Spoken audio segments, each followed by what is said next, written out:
and to ensure that everything is put in place.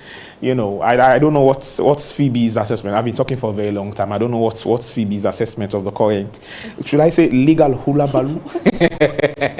It's an interesting situation, the way everything is playing out now.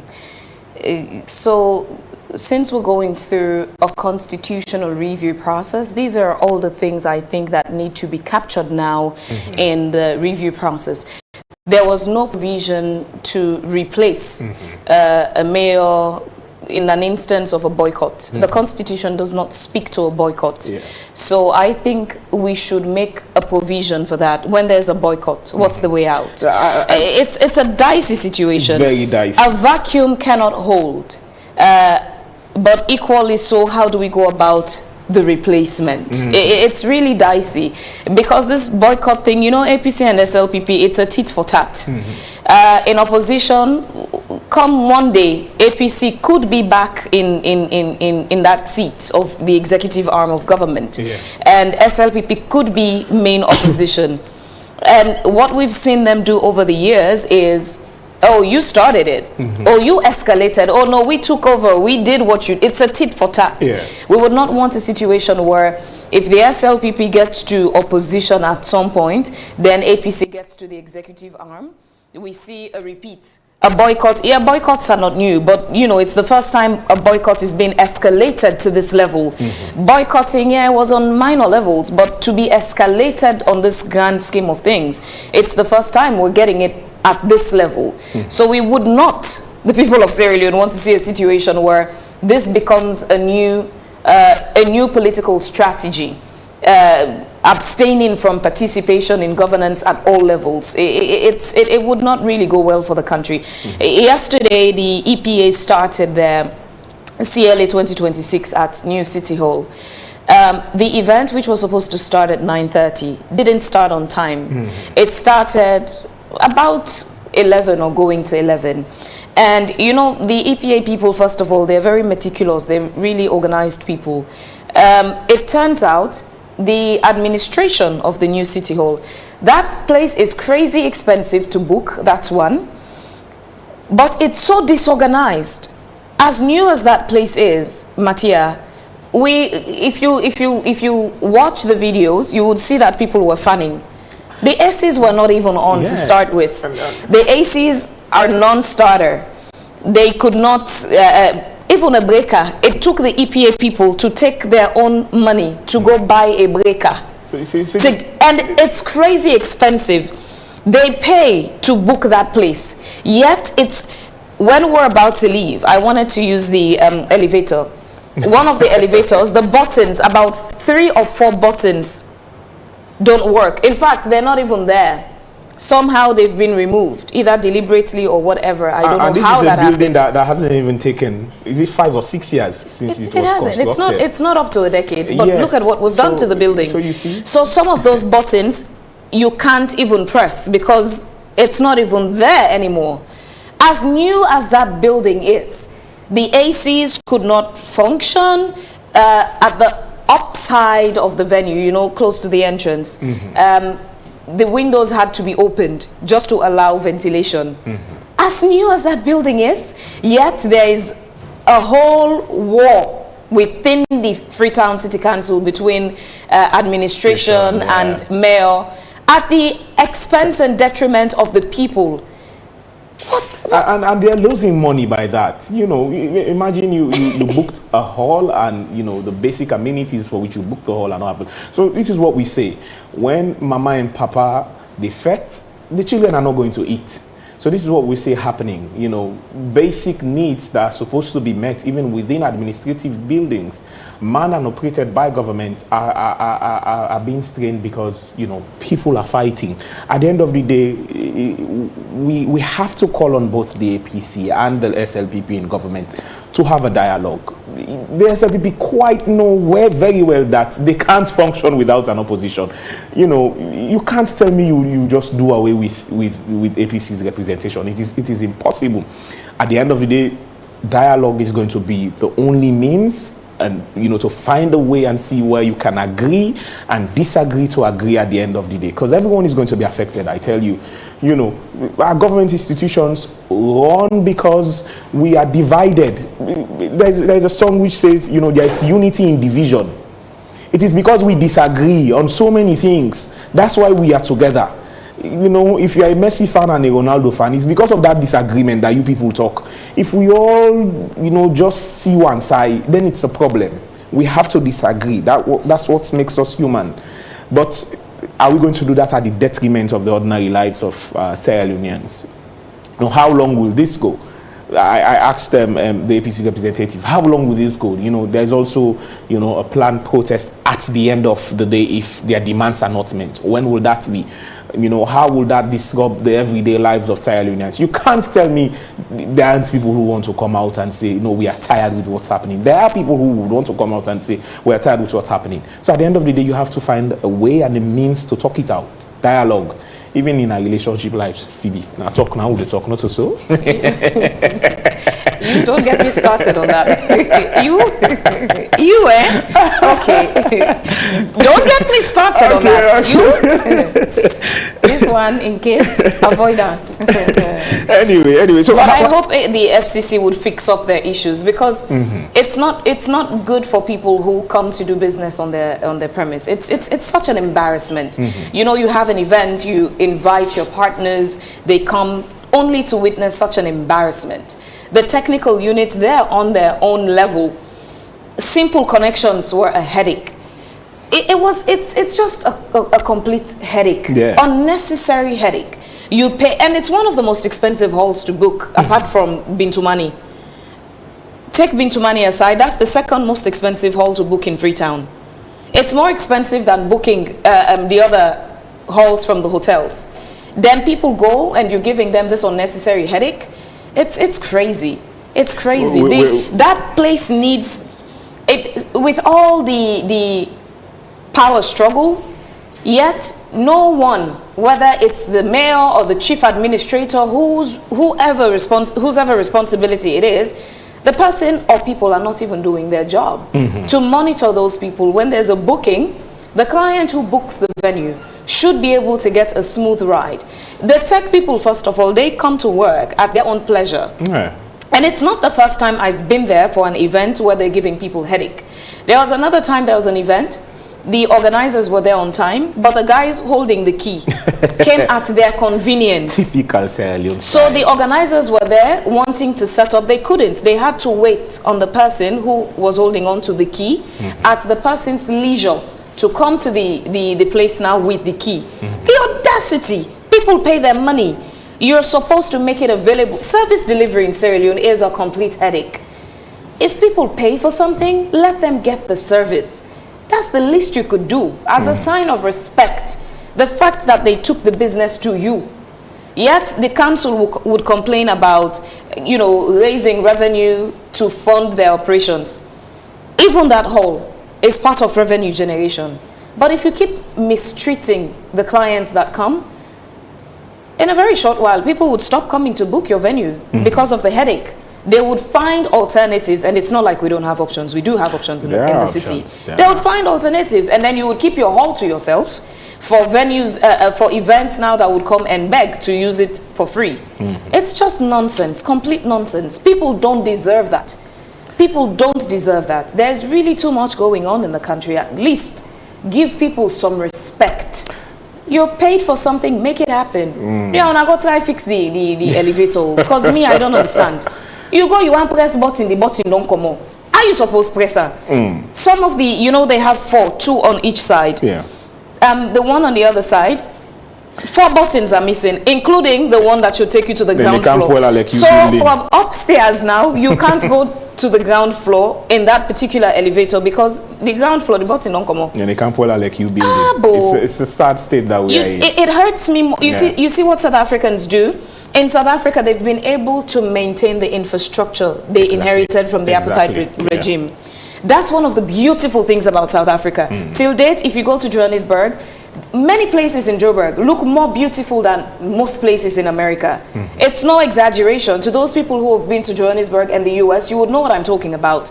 They've been able to maintain infrastructure. The places look good, they look decent. Hey, but what's in doing now then, swear we? Like, some things, man, it's frustrating. These are the things that you would wake up one morning and you feel like, let's just pack my bundle and go from salon, go in a way like say, I know one day sabi salon, but if we all go back, how would they fix here?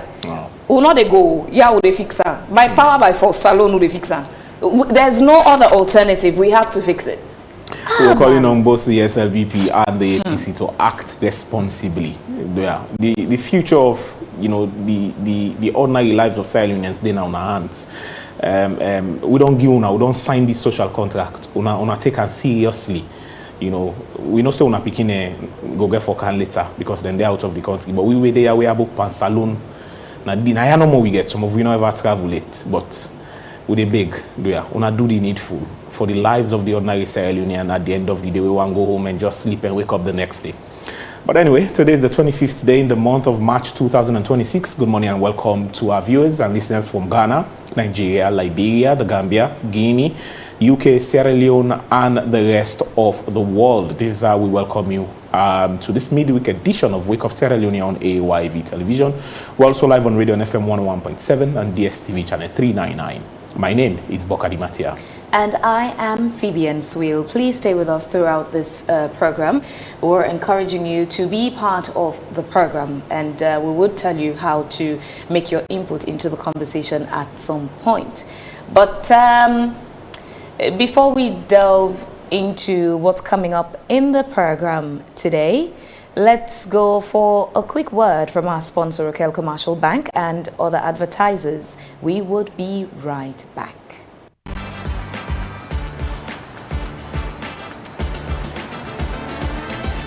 In the heart of Sierra Leone's dynamic rhythm, Rokel Commercial Bank is your beat to a brighter financial future. We're not just a bank, but we're your financial partner committed to your success.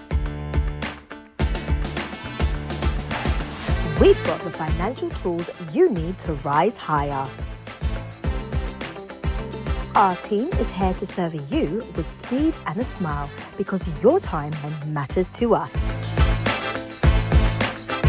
So, are you ready to unlock financial prosperity? Highlighting key banking services such as Keke loans, Combra account, fixed deposits, SME loans, internet and corporate banking, from savings that grow your dreams to loans that fuel your ambitions. Demonstrating fast and friendly customer service. Showcasing cutting-edge banking technology and ATMs. Access your money anytime, anywhere with our state-of-the-art technology and a network of ATMs. Our Rokel Simple app puts banking in your hands, where you can pay for EDSA, AfriMoney, Orange Money, and pay bills including school fees and make transfers to other bank accounts. Remember, you can also experience Rokel e-banking today.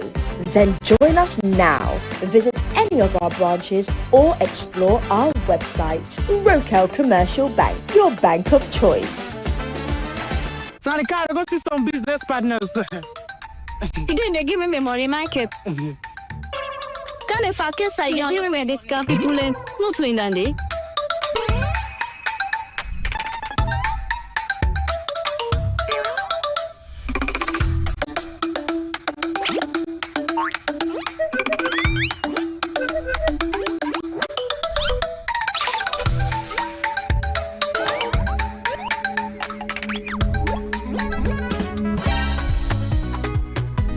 Michael, today you pay me money. I don't send it for let you help me send money in Ghana. 2 weeks now, you not send me money and then you not give me back me money. Today, give me money. You not ever sabi goodness in life. I send back your money, but trust me, today na the very last day I ever send money for now. I don't need your help because I don't know so with Afri money. I dey able send money. Now Baku Africa countries them. With Afri money, we'll be able to send money to over 10 African countries, whether it's Ghana, Gambia, Liberia, or Kenya. If me party we know this, We not follow the body glamour right now. Okay, una go regret. I mean, now me not. Una go regret. The best part right now, Michael, with free money, you dey able send money, even if you not use app, even if you not the online, directly. All you need for do, you just a dial *161#. Pam, your money don't go. So I don't need the help again. Thief man.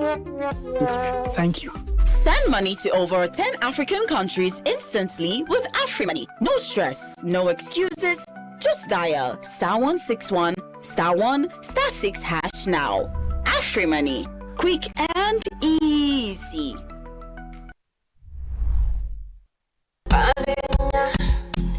Come make me go, hey, come make me go waka waka. From Freetown we go, come make me go waka waka. Koina dugu bombali karine, put loco cambia. Kai laungeni makono, bobon smoyamba puje mofala. The road we travel.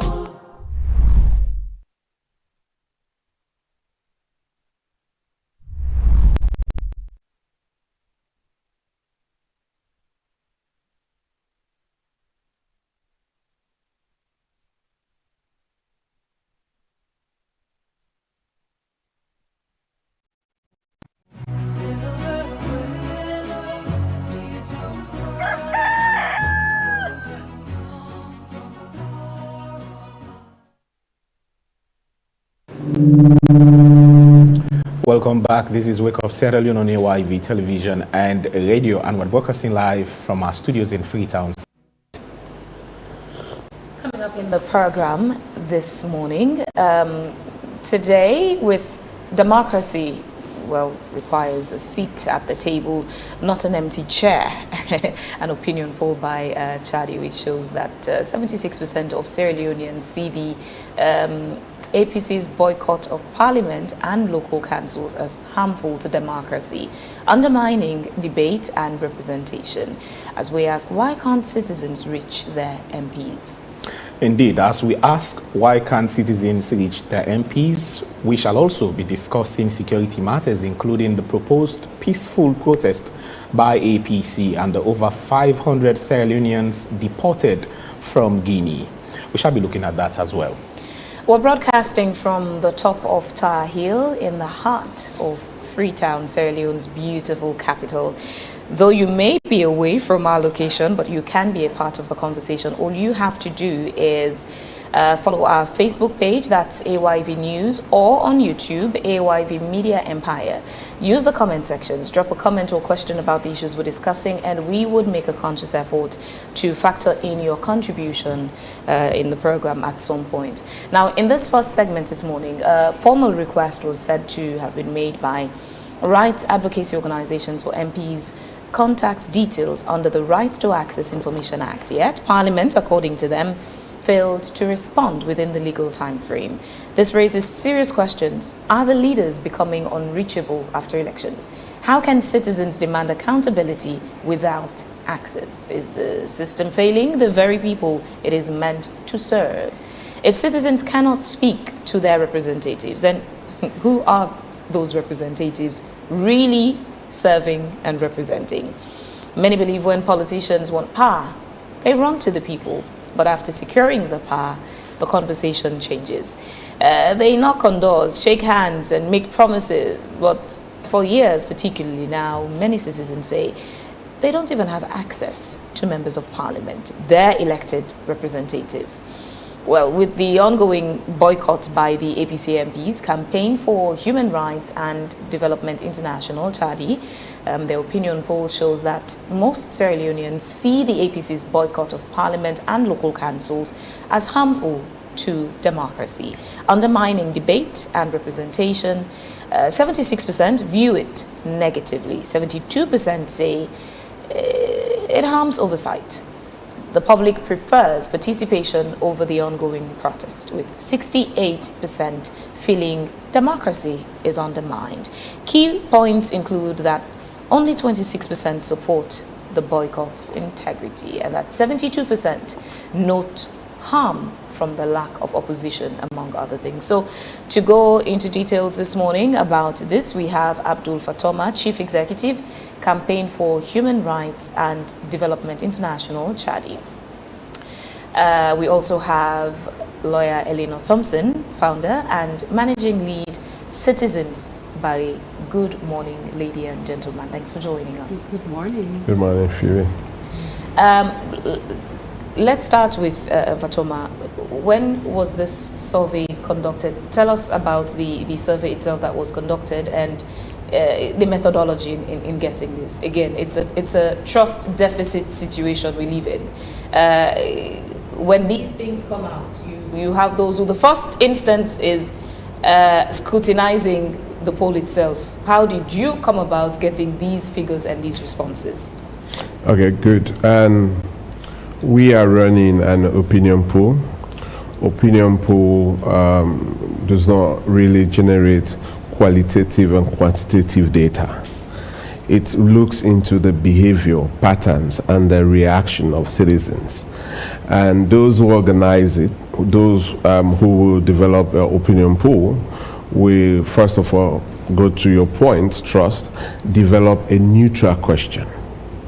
Questions that can relate to the general topic, of the day in the country. And so you and I know the boycott is a concern to Sierra Leone, and it is a concern to our democracy. And so we ask questions around representation and democracy. We ask questions around accountability and public interest. So these three questions we have floated on our channel on social media. So that channel was shared more than 300 times in various groups and to different individuals and Sierra Leonean across the world. And also opinion poll will not actually look for demography. We don't want to know who are the young people. We don't want to know who are the older people who participated. We don't want to know which political party you are from or what part of the country you are from. Your reflection of things in society is what matters. And it doesn't mean that people who participated and those who did not participate, their views are not aligned with the views of those who participated. So that's the essence of opinion poll. So whereas data exploration comes from different versions, we have to look for the demographic, the random sampling, and also the margin of errors, and the categories of people who participated in the process. You can see, like most media houses, even in Africa, I don't need to go to the West. Like you were talking about Joe Box, South Africa main channel, they run their opinion poll as well on topical issue on South Africa.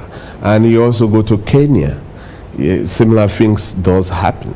So, but only here we think that we pick things from the street and start having conversation. We don't have data that inform us or that will shift the judgment of policymakers or businesses. Opinion poll is not only about governance and politics. We should also look at how business behave, like the issues that you open your program with. Our frustration about service providers in this country. They collect money from us and then they don't give us the things that we actually give money for.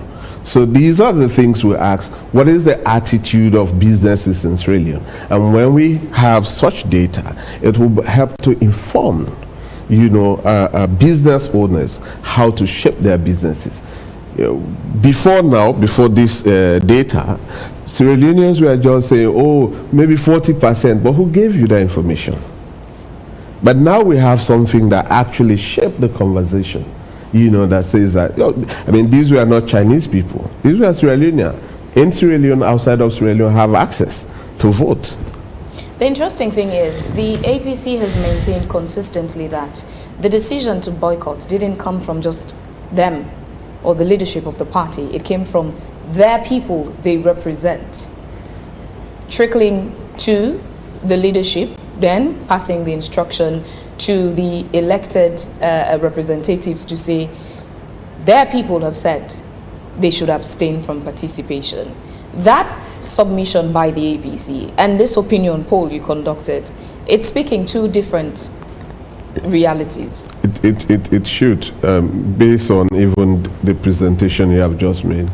I don't know if you have a knowledge to the evidence that they provide for the justification that these were their membership, or either they call it an annual meeting or emergency meeting, having a vote at NAG level about, because when they took decision about the party position, either leadership or other things, they go to NAG, right, or NEC or whatever. They have their structures.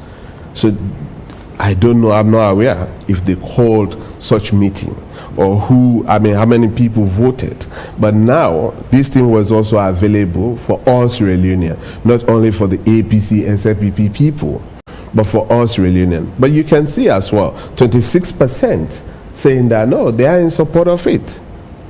So you can see the fairness, in the process. We can share evidence. Our evidence will suggest that 26% of Sierra Leonean supported their motion, but then the others are against it. So that's the position. But for me, I don't know if you have knowledge, or access to that evidence that their action was driven from their membership to the executive and now to the leadership in parliament, and that's the reason why. But then when we look at it, Fabian, governance means system of laws, institution, process and practice, that promotes the fundamental right and freedom of people. And if we cannot go to parliament to play an oversight role on our budget and other things, then I think we are missing some of the fundamental principles of governance. We understand they have the right to protest, in whatever way they think, as long as it's lawful to this country. They have that fundamental right. And the other serious thing is, we were supposed to have a session with the Parliamentary Human Rights Committee based on the visit that we made to the correctional service, both the male and the female, and we discovered, shocking information and things. Over 500 Sierra Leoneans being beyond bars, unlawfully in this country without indictment, and over 300 over prolonging, adjournment. Their matter has not been called for 3 years, 4 years, 6 months, 7 months, suspend judgment, all of those things. And the Human Rights Committee approached our organization and we explained to them, we share our evidence with them. They wrote letter to the institutions that we are concerned. They were supposed to start their hearing, and the chairman for the Human Rights Committee happens to be an APC MP. Because of this boycott, that hearing, I can't say suspended. We have no clue what will be the fate of it. In fact, the data have already passed. So we have no idea when would that be reactivated, either when they return back to parliament, or if they're not going to come back to parliament, such thing will happen. Imagine that member of parliament and other members of parliament who were part of that committee may have people from their district who may be in this detention facility unlawfully, but their action would have helped those people to march out freely because they have been unlawfully kept, in our correctional facility center. So that alone undermines the fundamental right of all the citizens. And so these are the things that we need to look into. Public interest. They have right to work out, but then they have to weigh in that right against public interest and the party mandate and their personal interests. So these are the things that really we want citizens to understand, and we want them to know, but we want them to know through by data and citizens, perception. We'll continue down that road in a moment. Eleanor, Citizens Barry, how bad is it, or what are the consequences if the people do not have access to the representatives they elected? Thank you, Fabian. As Fatoma was saying, fundamental to democratic governance is the people, and Parliament is an independent branch of government that is the place where the people have their participation and their say in governance. So when citizens are not able to even know who is representing them, let alone be able to contact them, access them, put their issues to them when bills or resolutions or whatever, or agreements come before Parliament, to be able to give their input on those legislation, those pieces of legislation and those processes, then citizens are kept out of governance, which is the fundamental component of democracy. And so this issue of citizens making requests, which is their right to know the names and have the contacts of their MPs, is beyond just utilizing the Right to Access Information Act. It goes to the heart of who we say we are as a democratic republic. It goes to the heart of what is open government and an open parliament, where we have transparency, where we have citizen participation, and where those who are elected, or at least who are put to represent us, have or are held accountable for their actions. And so one of the things that we often don't see, and what this has exposed, is that governance has moved away from being people-centered to politician-centered and to political party-centered. And we need to get back to ensuring that people are at the heart of how decisions are made and what those who represent us in Parliament say and represent on our behalf. The issue, the issue of our representatives not being accessible has gone on for a very long time. Would you say the introduction of the proportional representation system has made it now more visible to the fact that we can't even reach our members of Parliament? Indeed. One of the biggest complaints that's really underscored why citizens, and by the way, 19 citizens and 9 civil society organizations made these right to access information requests. 19 citizens, at least one from every district, right, requested the names and contacts of the members of Parliament from their own district. And the reason they did that was precisely this. One of the complaints that keeps coming up is that when people went to vote in the 2023 elections, they did not see individuals. They voted for a party. Parties were the ones who drew up their lists, under the proportional representation system, right? Citizens did not have a say in who, was on that list, but more importantly, the order and who ultimately ended up in Parliament. You voted for a party. So, unlike before, where you saw a face and a name on the ballot, even then, you still may not necessarily know who your MP is, but the problem has been exacerbated under the proportional representation system, and even more so under the district block list proportional representation system, where MPs do not represent a constituency and so are closer to you would say a smaller number of smaller subset of constituents. Rather, they represent a district, and you have multiple MPs representing a district. Yes, just yesterday I was speaking to one of my MPs who was basically saying that he essentially represents 1.2 million people,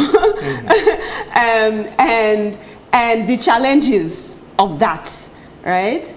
And so we need to recognize that even any decision that's made, we're currently going through a constitutional amendment process, even as to the electoral system, the far-reaching implications that it has on citizen participation and our governance systems. And that's why it's crucial for citizens to be able to have access to their MPs to even now participate in the constitutional amendment process, let alone other legislative processes. Now that citizens and organizations have invoked the access to information law, what exactly has Parliament failed to do, in order for citizens to reach the parliamentarians? And if indeed Parliament has failed, are there reaching legal consequences to that? Indeed. So currently, Parliament is already in violation of the Right to Access Information Act by not responding to the requests made by citizens and civil society and media groups. The Act is very clear that just mere failure to respond within 15 working days not only is a violation of the Act, but is also an offense under the Act and can carry punishment, including fine, for corporate bodies, imprisonment for individuals, or both. But also, Parliament is also in violation of its proactive publication obligations under the Right to Access Information Act. So it's not just a matter of, okay, when a citizen asks you for information, you should provide it.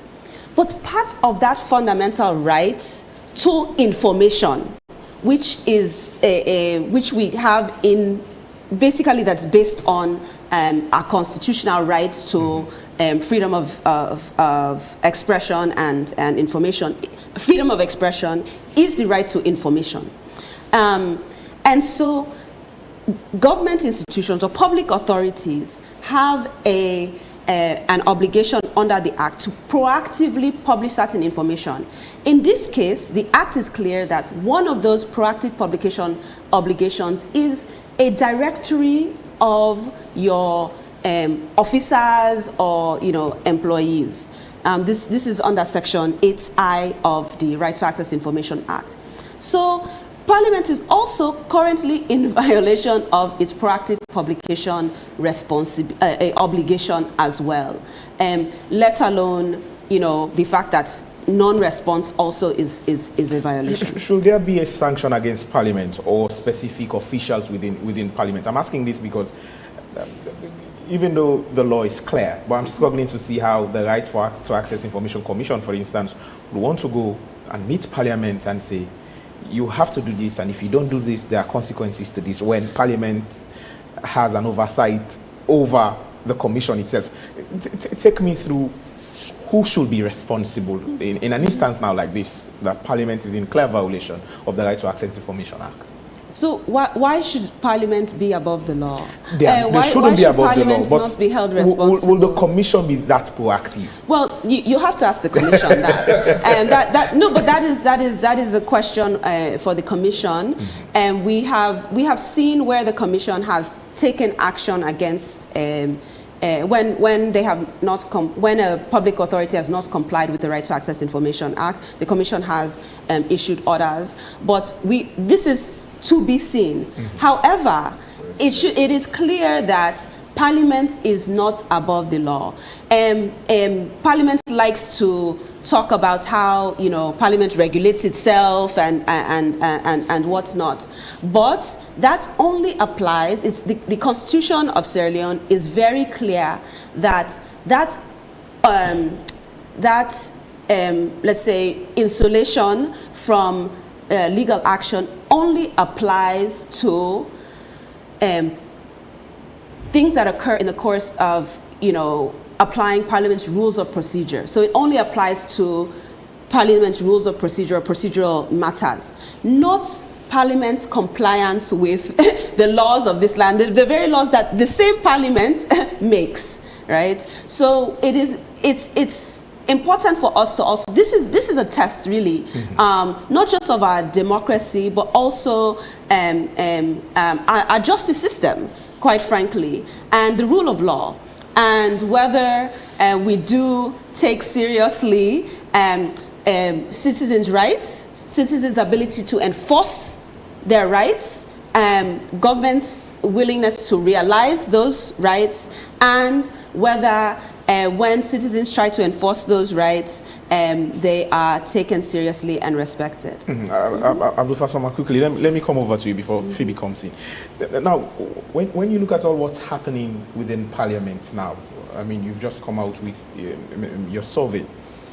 Would you say there is a systemic issue within Parliament, or is it just something that's worsening recently now as we see it? Because, for example, we now have a concern for members of Parliament, that are not representing their constituents. How would you reach them now that we have a section of parliamentarians who are not even in Parliament? How do you get Parliament together to even work in the interest of the people? Well, I mean, like, I've just said it.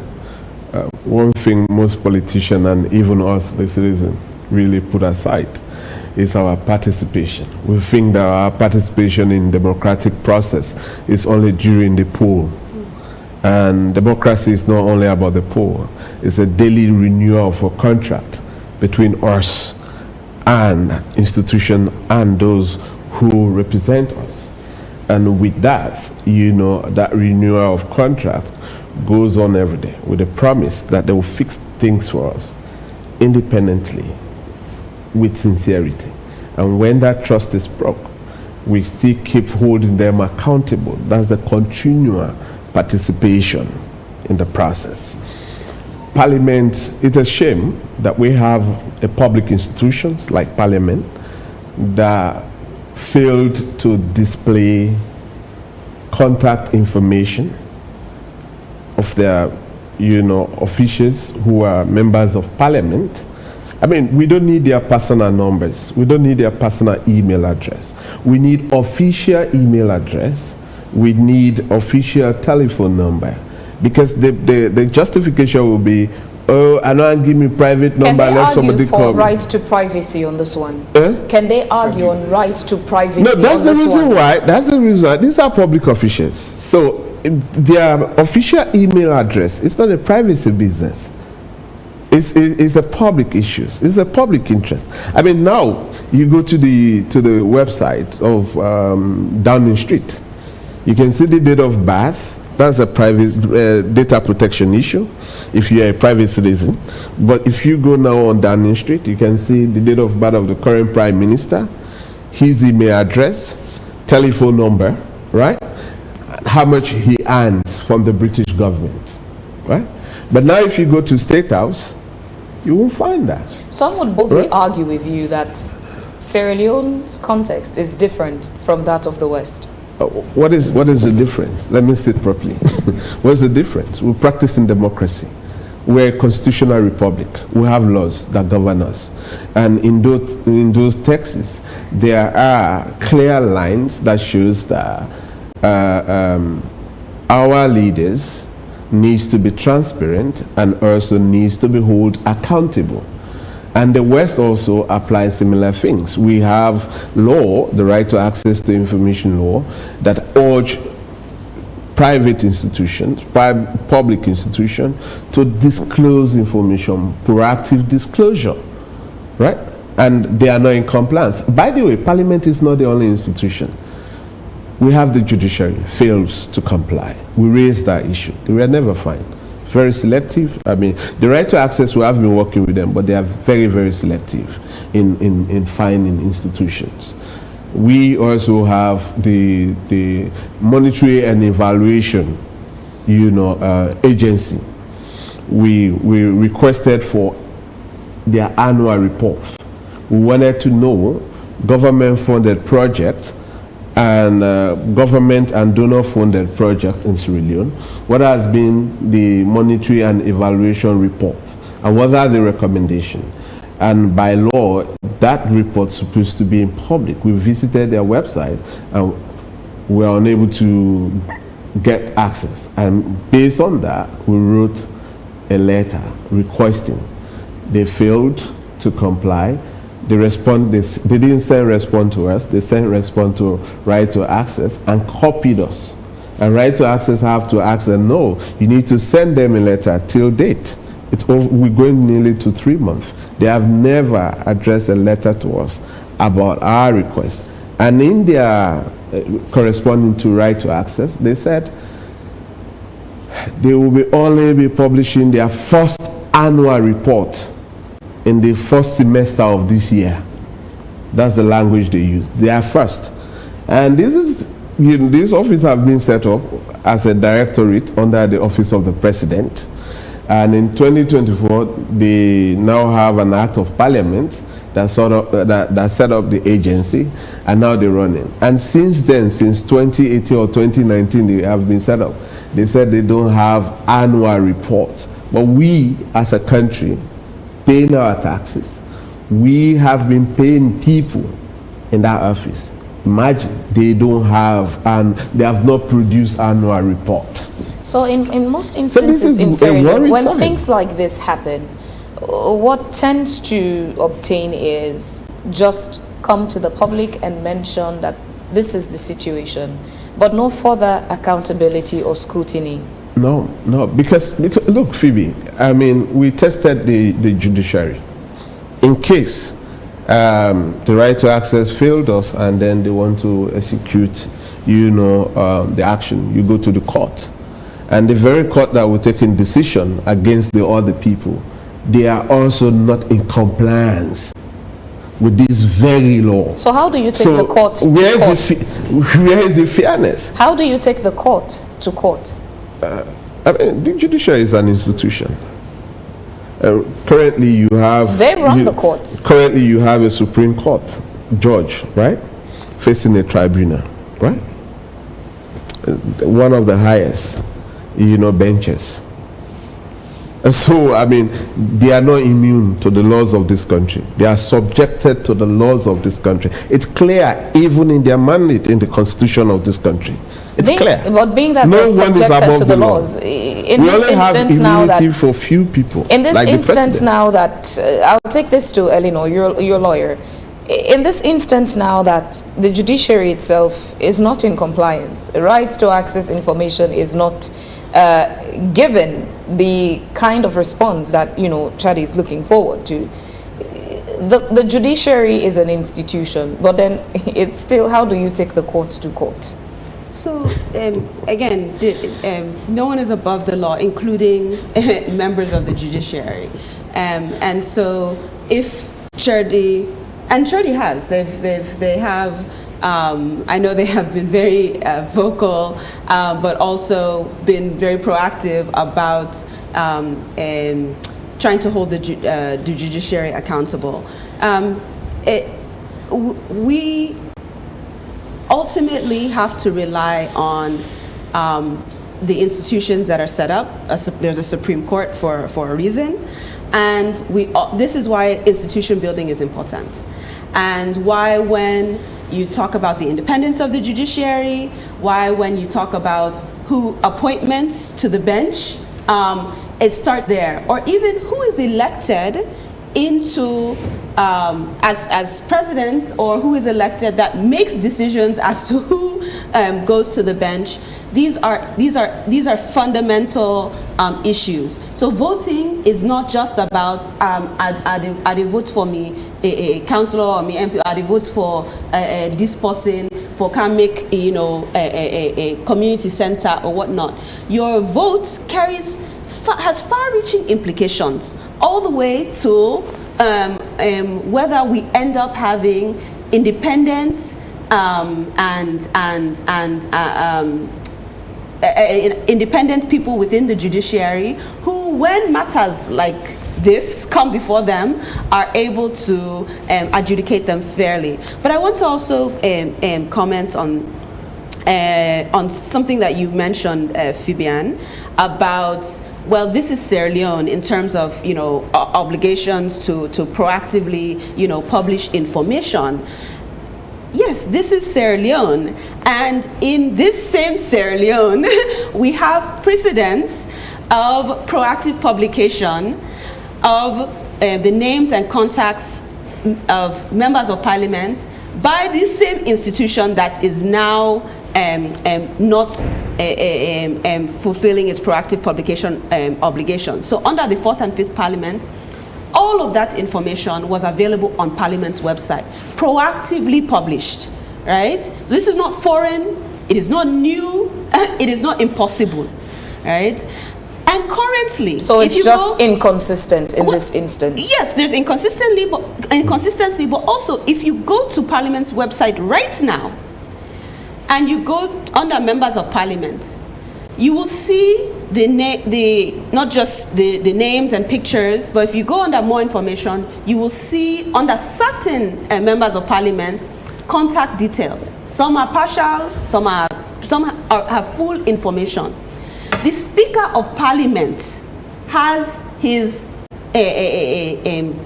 number and email address currently on the website. Who more, as a member of Parliament, would you say perhaps would want to keep their information more, private from the public than the Speaker of Parliament? That's not to say his information should not be there and should be taken down, but the fact that even the Speaker of Parliament's telephone number is there, that tells you that there should be no excuse by the administrative arm of Parliament not to proactively publish this information for all members of Parliament. Who should be held accountable? Is it the MPs?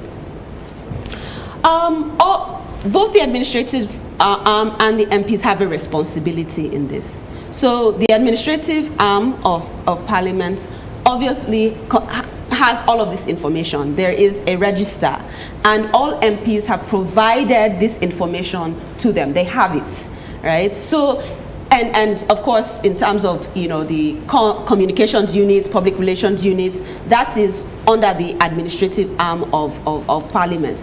So, actually getting it out to the public is their responsibility. However, members of Parliament are our representatives. They also have a responsibility to ensure that the citizens, their constituents, can reach them. So if you, as an MP, you know that your contact information is not available, whether on the website, whether on some other public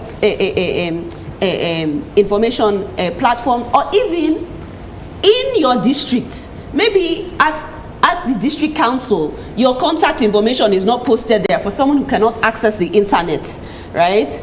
Then you also, in a way, are responsible, in a large way are responsible, because you can take the onus yourself to ensure that if administratively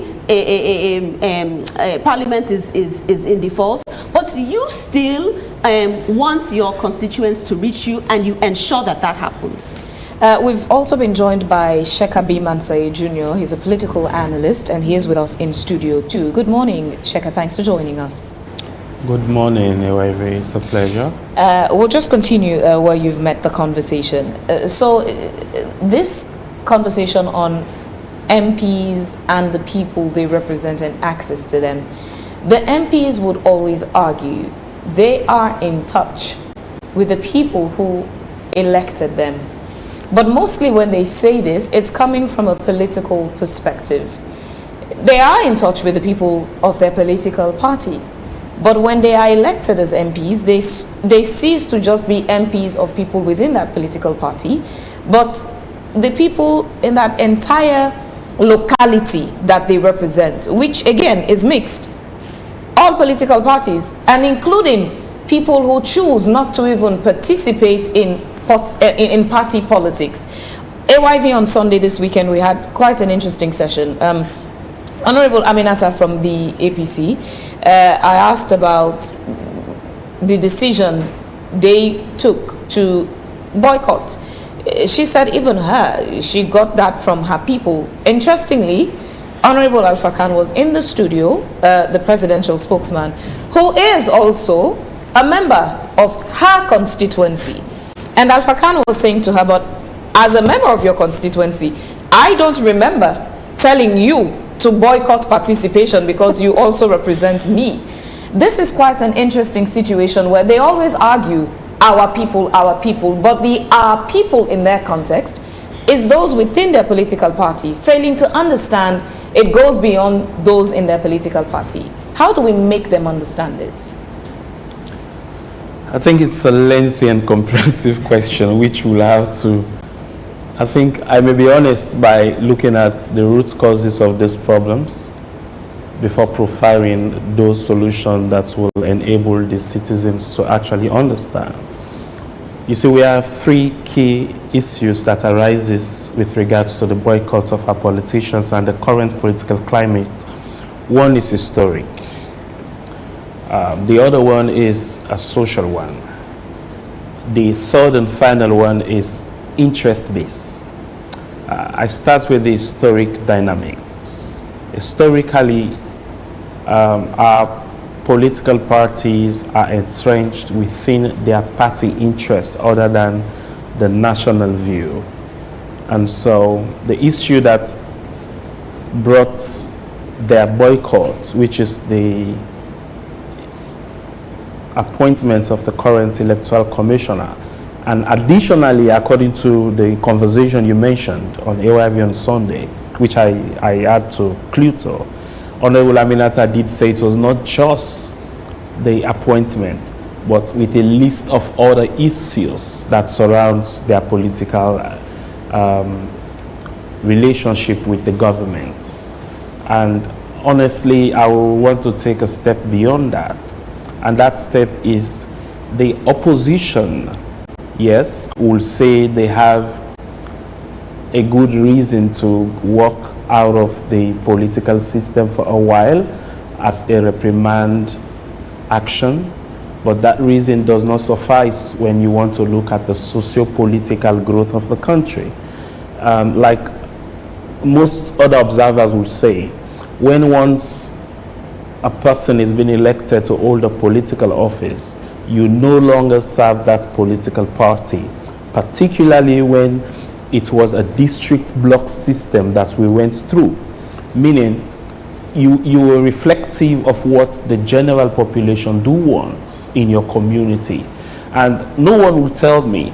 But how does that work now, Sheka, when we are under the PR system? The PR system obligates you to represent your political party. And the locality you represent does not only constitute members of your political party, it constitutes even members of other parties that did not vote for you, but you won, so you've become their representative. Well, how does this work now? You also have to look at when the APC MP, the MPs maintain a relationship with the members of their constituency or locality, again, because PR system is taking constituency off the list. They are in touch with the members of their locality they represent. I'll stick to using the word locality as a substitute for constituency. But those members they maintain a relationship with, as they always argue, are the members of their party that they had gone to for support, to even be on the list of their political party as candidates for that position. But not with the other members of the other political parties, or those who did not even support any political party or even participate in the party politics from that area. So there is still a gap in the relationship between the MPs and some of the people they represent, those who are not members of their party. Right. We're still on this, not yet at the boycott. We're still on MP and the people they represent relationship for now. like I said, I was to lay grounds on those three factors which you cannot move away. There are cause effects. What we are seeing now is as a result of preliminary causes. And those causes, like I said, has to do with the socio-political pattern of our voting system. Don't forget. And that is where there is a discord or a distance between the citizenry and those leaders that represent them. Because the general population in the Sierra Leone context do not vote on policy or social issues, I can tell you for certainty. They do vote as a result of partisan drives. And those drives are often being used by those leaders as a trump card to penetrate their own interest. Until we have a citizenry that do understand why they vote, what are the basis of which they're voting for, with regards to their social amenities, with regards to good governance, policy orientation, then this problem will continuously exist. Thirdly, like I told you, it was on an interest. I want to categorically disagree to say it was the people that told those MPs to leave parliament. I'll tell you outrightly, I don't agree with that. I'll tell you, it's because they think it's a weapon to kind of bring the government to a discussion table. So they have what they want, which is not the right solution. On my way coming, I was following what IGR reports you were analyzing earlier on the percentage of the perception that people do have. I'll tell you, boycotting parliament or having a distance between the citizenry and those MPs at community, like you said, local level, is because the very district block system at this given time is not suitable for our country. Because our people do not understand better how politics and good governance work. They understand only individuals, people that they can relate with. They help them to make their decisions.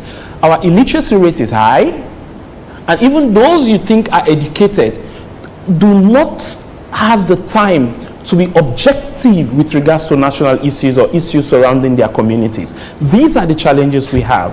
Until we put a resolve to how individuals and collectively we can think about that country, then you will realize change comes and integration between the people and political leaders will begin to coexist.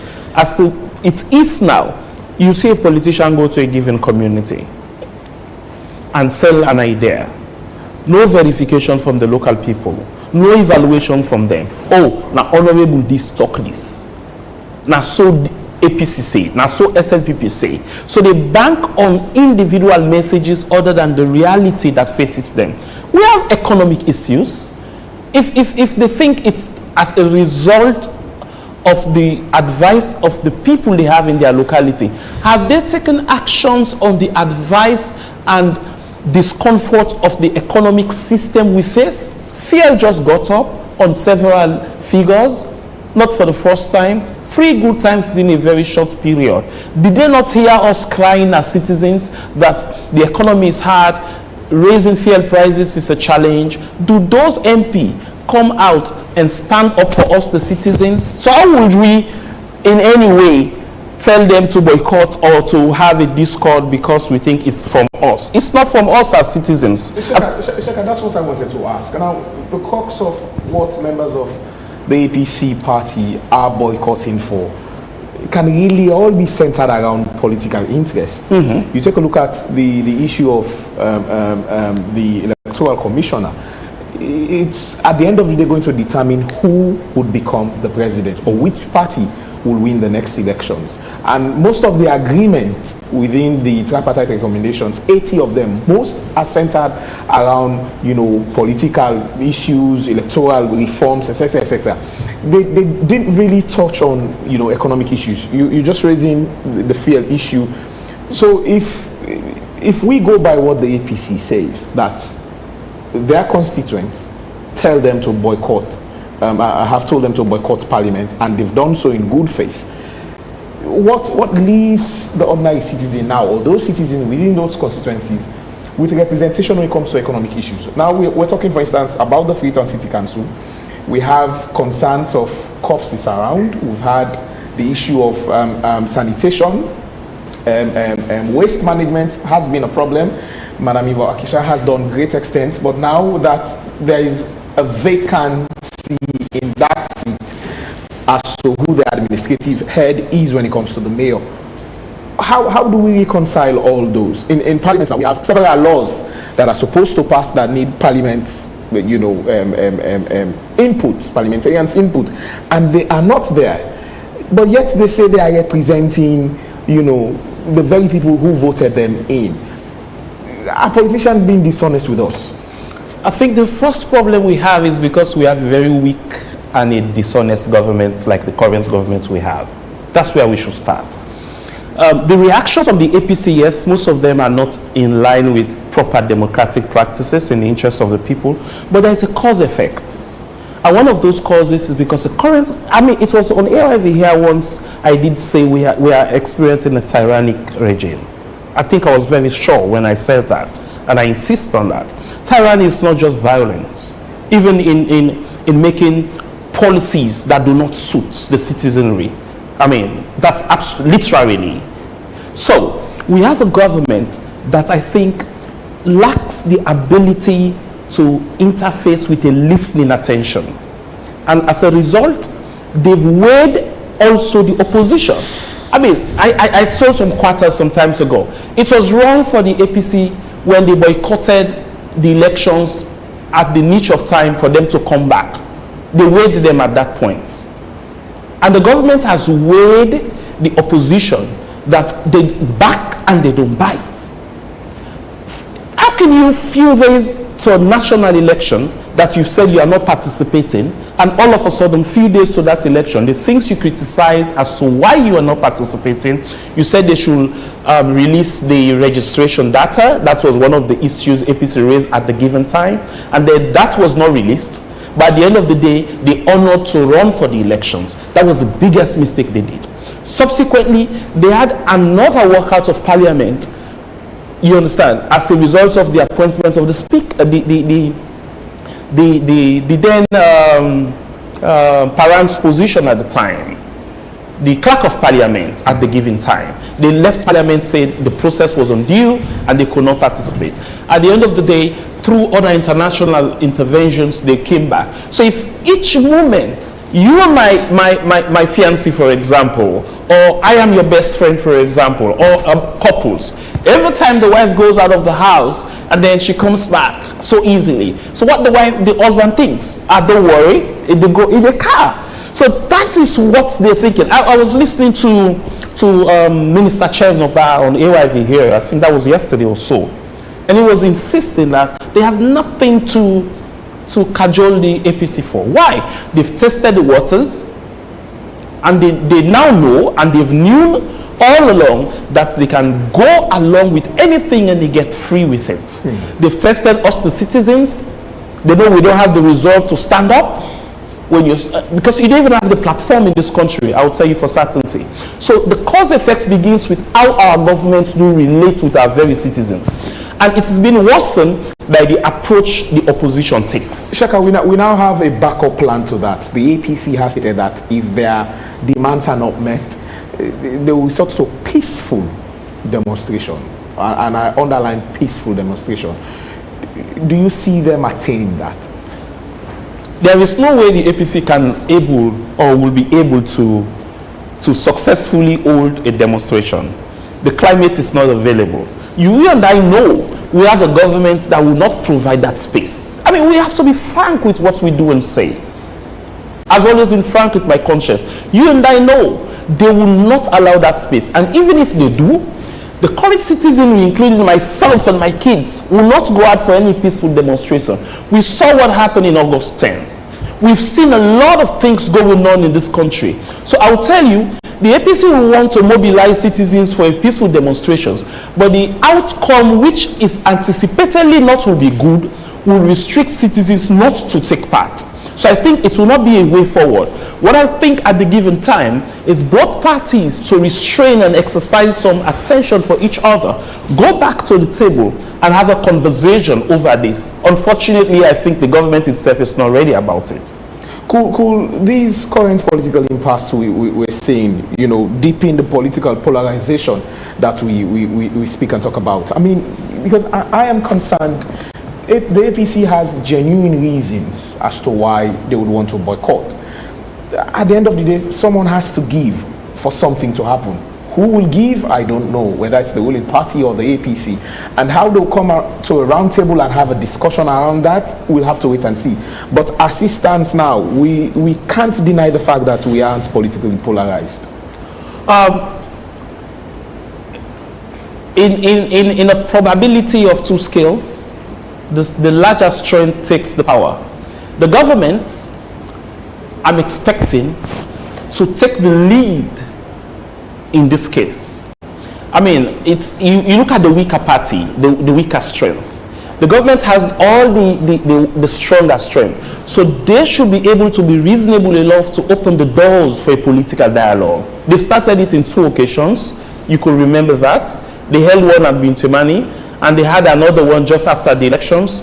So they can repeat that again. The government should be in the position to extend an olive branch to the opposition and have a genuine conversation. And this time, not just the APC, inclusive of all other leaders and civic activists. Because many a time, I'll tell you, in this current dispensation, the 2 things I observe is that the government lacks the ability to be confident of winning the elections. So they think they have to be very smart in creating the chance for them to win that election.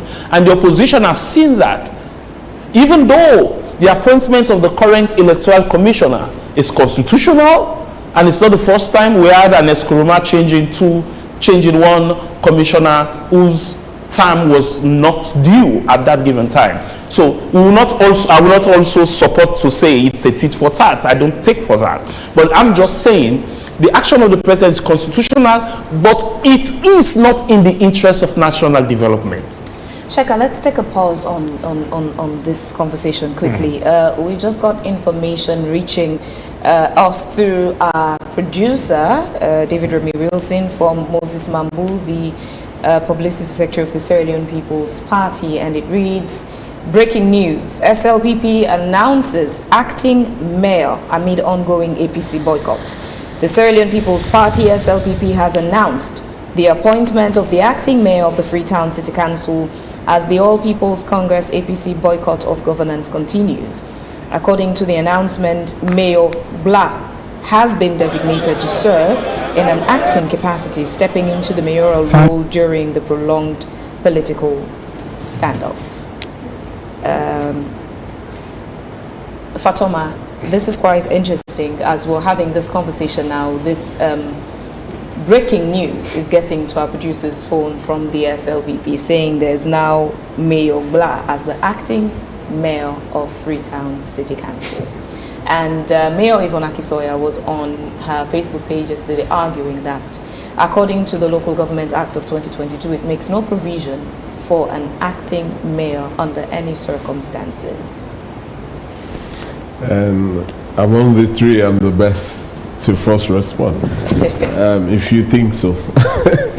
But what I know with law and governance, Sierra Leone is a constitutional republic, meaning we are a country that work with laws.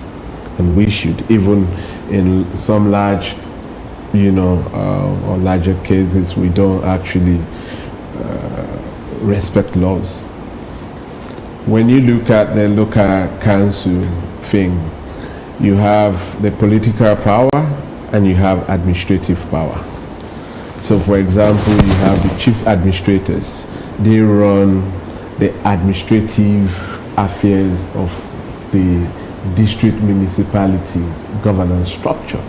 So if the political power is not there, there is a vacuum. That means the councillors need to be meeting and brief and to actually move and work with the administration to implement policies, programs on, on public services. But in the space that we have a political standoff within the ruling party and the main opposition, and the main opposition occupies certain, municipalities as well, not only Freetown. And if they wanted to do it through, I told you about governance, is about a legal system, law and system, institution, practice, procedure.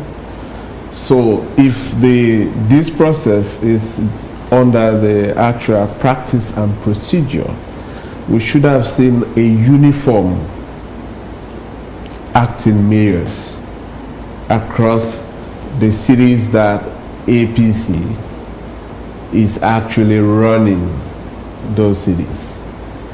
Now I'm limited.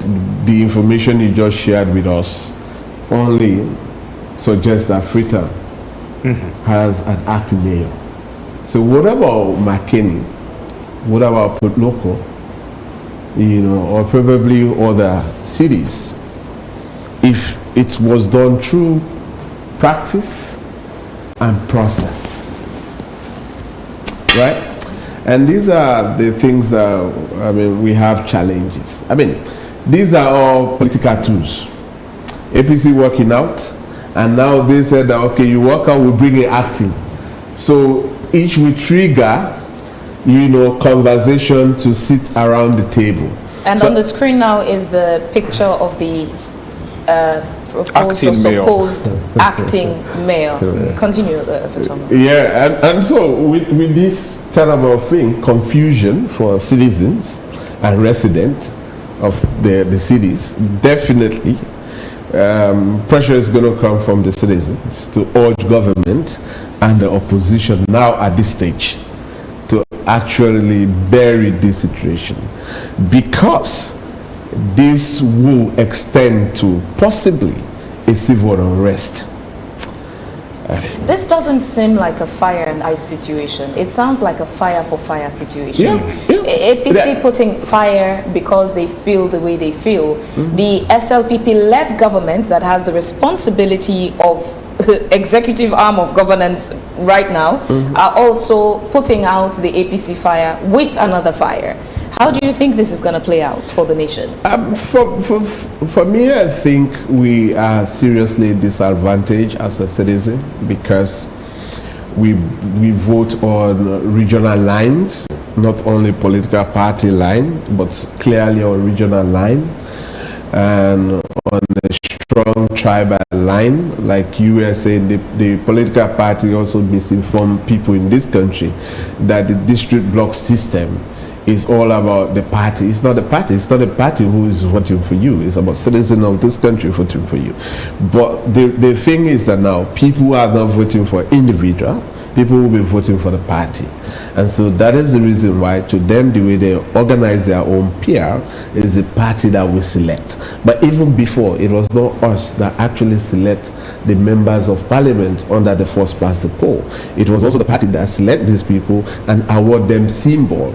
So they will share their face and the party's logo, on the ballot paper. So, nothing's changed even in the selection of these people. But then, we have been taken for granted for far too long. And this drama is affecting the social and economic of this country, not only service delivery. It undermines the collections of tax. And if we don't have money to support our public activities, it's a crisis. And we may not attract a genuine investor to come to this country because of the kind of confusion we are in. If this was done through process and practice, why not McKinney? Why not Port Local? Why Freetown? We'll come to Shaka. Eleanor, you are a resident in Freetown. You now have an acting mayor. As a resident of Freetown, how do you feel about getting an acting mayor? So there's the politics of it, which Fatoma has dealt with, but there's the law. And whether this is actually a legal act is a question, and that I will deal with. Is it legal? So the Local Government Act of 2022 provides specifically for where there, under what circumstances there can be a vacancy in the office of the district council chairman. In this case, for Freetown, the council chairperson is the mayor, and also how such a vacancy can be filled. But a vacancy can only occur under one of these circumstances. This is section 13 of the Local Government Act. Upon the death of the district council chairperson, the resignation of the district council chairperson, if the district council chairperson accepts appointment to another public office, if the district council chairperson is sentenced to life imprisonment or convicted for an offense involving fraud, dishonesty, or sexual offense, or if a law disqualifies the district council chairperson from occupying the office, or if they are removed from office. As far as we know, none of those situations have occurred with this boycott. And so whether there's even a vacancy in the office is the first issue to be dealt with as a legal issue. And secondly, how the law says such a vacancy should be filled is by a by-election held by the Electoral Commission for Sierra Leone. So there's a process laid out in law. There are clear provisions on what constitutes a vacancy, when it needs to be filled, and how such a vacancy can be filled. We've talked in this same program about no one being above the law. And that applies to our councillors, that applies to our members of parliament or parliament as an institution, that applies to the judiciary. And so the law is there, let's follow it. This started yesterday when SLPP councillors met and they put to a vote a new mayor, an acting mayor, to serve temporarily while the elected mayor is out of office on boycott. Fatoma, this is getting worse. Yeah, like what Elena said, well, one of the criteria has already, been freezed by the High Court of Sierra Leone in terms of by-elections organized by the Electoral Commission. There is a case. There was a case. There is a case law already now. The ECS versus the state. And the Solicitor General was the representative for the state, and then Emmanuel Safar Abdullahi was the representative for ECSL, and Justice Momoja Stephen was the judge, and he ruled against by-election for the Kenema deputy chair or chair, the Kenema chairperson, the district chairperson for Kenema. So they wanted, after the 2023, they wanted to do by-election. And now there is huge confusion. The deputy is still receiving the salary of a deputy, even the deputy is acting as the chair in Kenema. And it happens also in Port Local. So we do things in this country with our emotion and affect the entire system. So we have law. We said we are a law country, and we respect rule of law, we promote rule of law, but what we are saying is a clear disrespect to processes and practice which undermines rule of law. There are channels to do things. Like I said, I keep saying, Tonkolili, Port Local, Makeni, according to the APC announced, there are public notice. All members of parliament and all council members and district chair. And by the way, very close to the urban, the rural, do we also have an acting person now in Waterloo? And if not, so we may want So why is it just the Freetown City Council that gets an acting mayor, or is it the not start the of the other? wave? Well, maybe like I said, this is political. It's clearly political. Would have to have a conversation with the SLPP. Some of the questions they have answered to. And whether even they should announce that, or it's the local government. Yeah, because the local. How has the SLPP gone to now rule the ministry council seats? The ministry would have worked with the administrative wing. Yeah, there's two structures.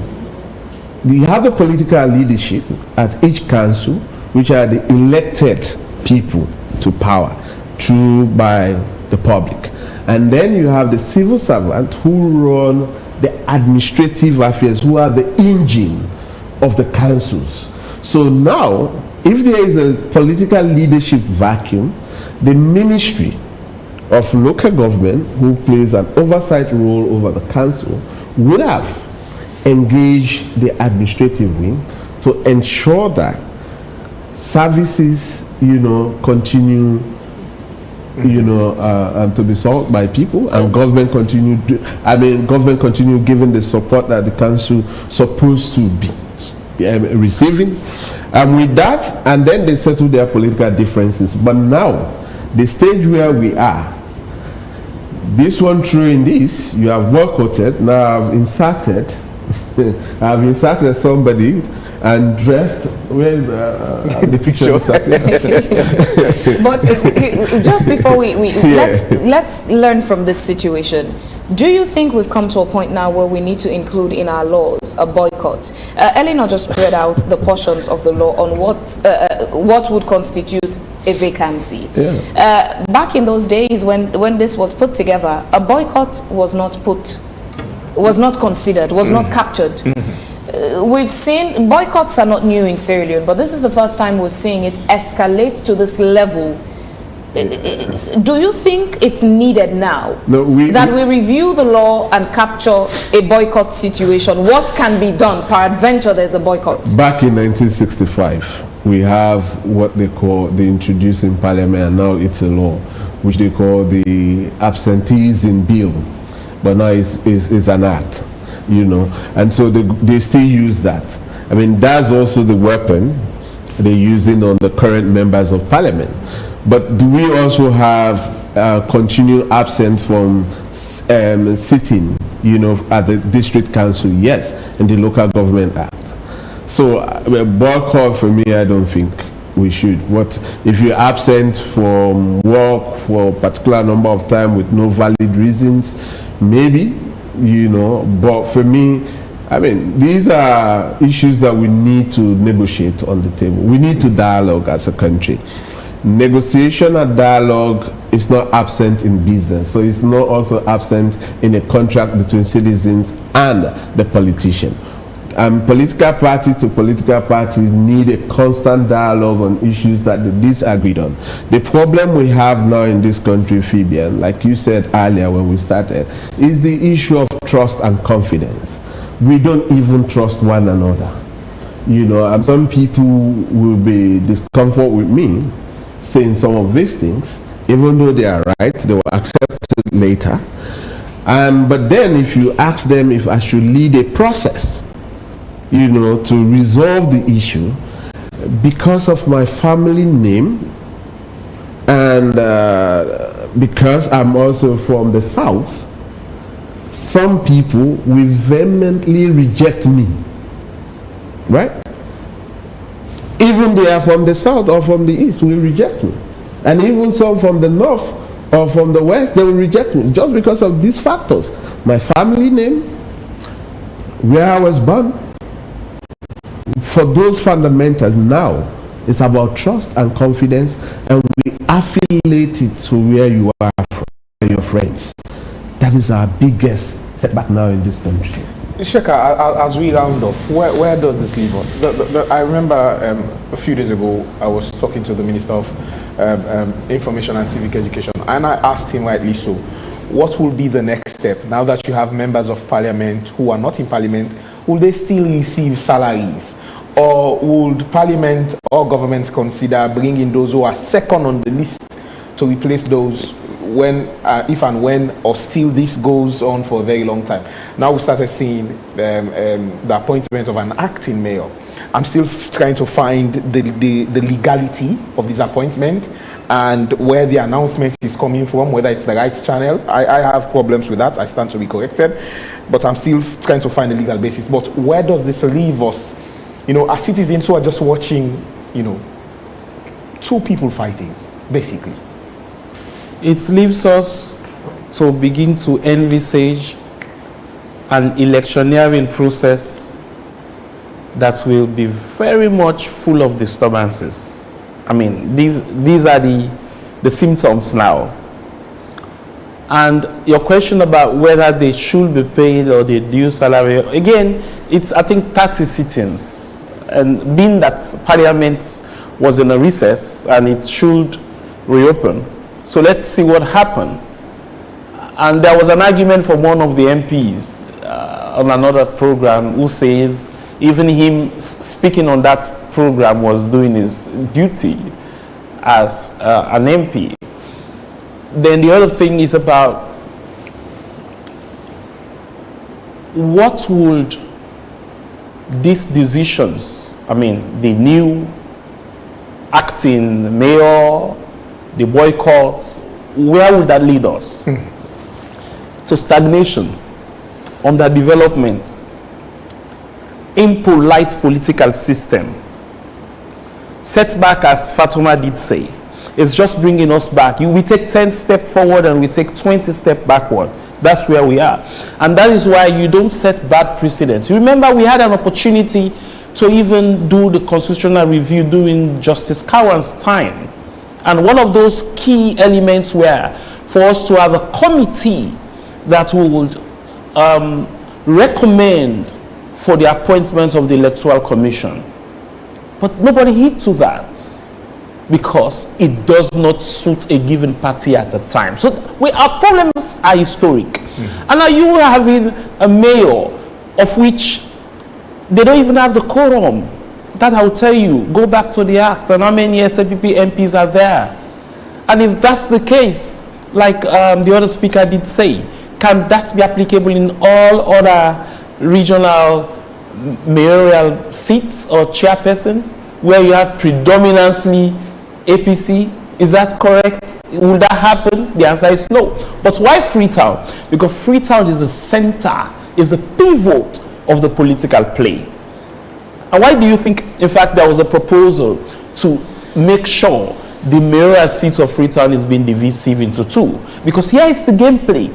And once you can control the city, you control every other area in the community. So I think I'm advising the government, go back to those decisions. It's very much wrong to have an acting mayor because it's not been provided for by law. It's very much wrong for them to close their doors from negotiation.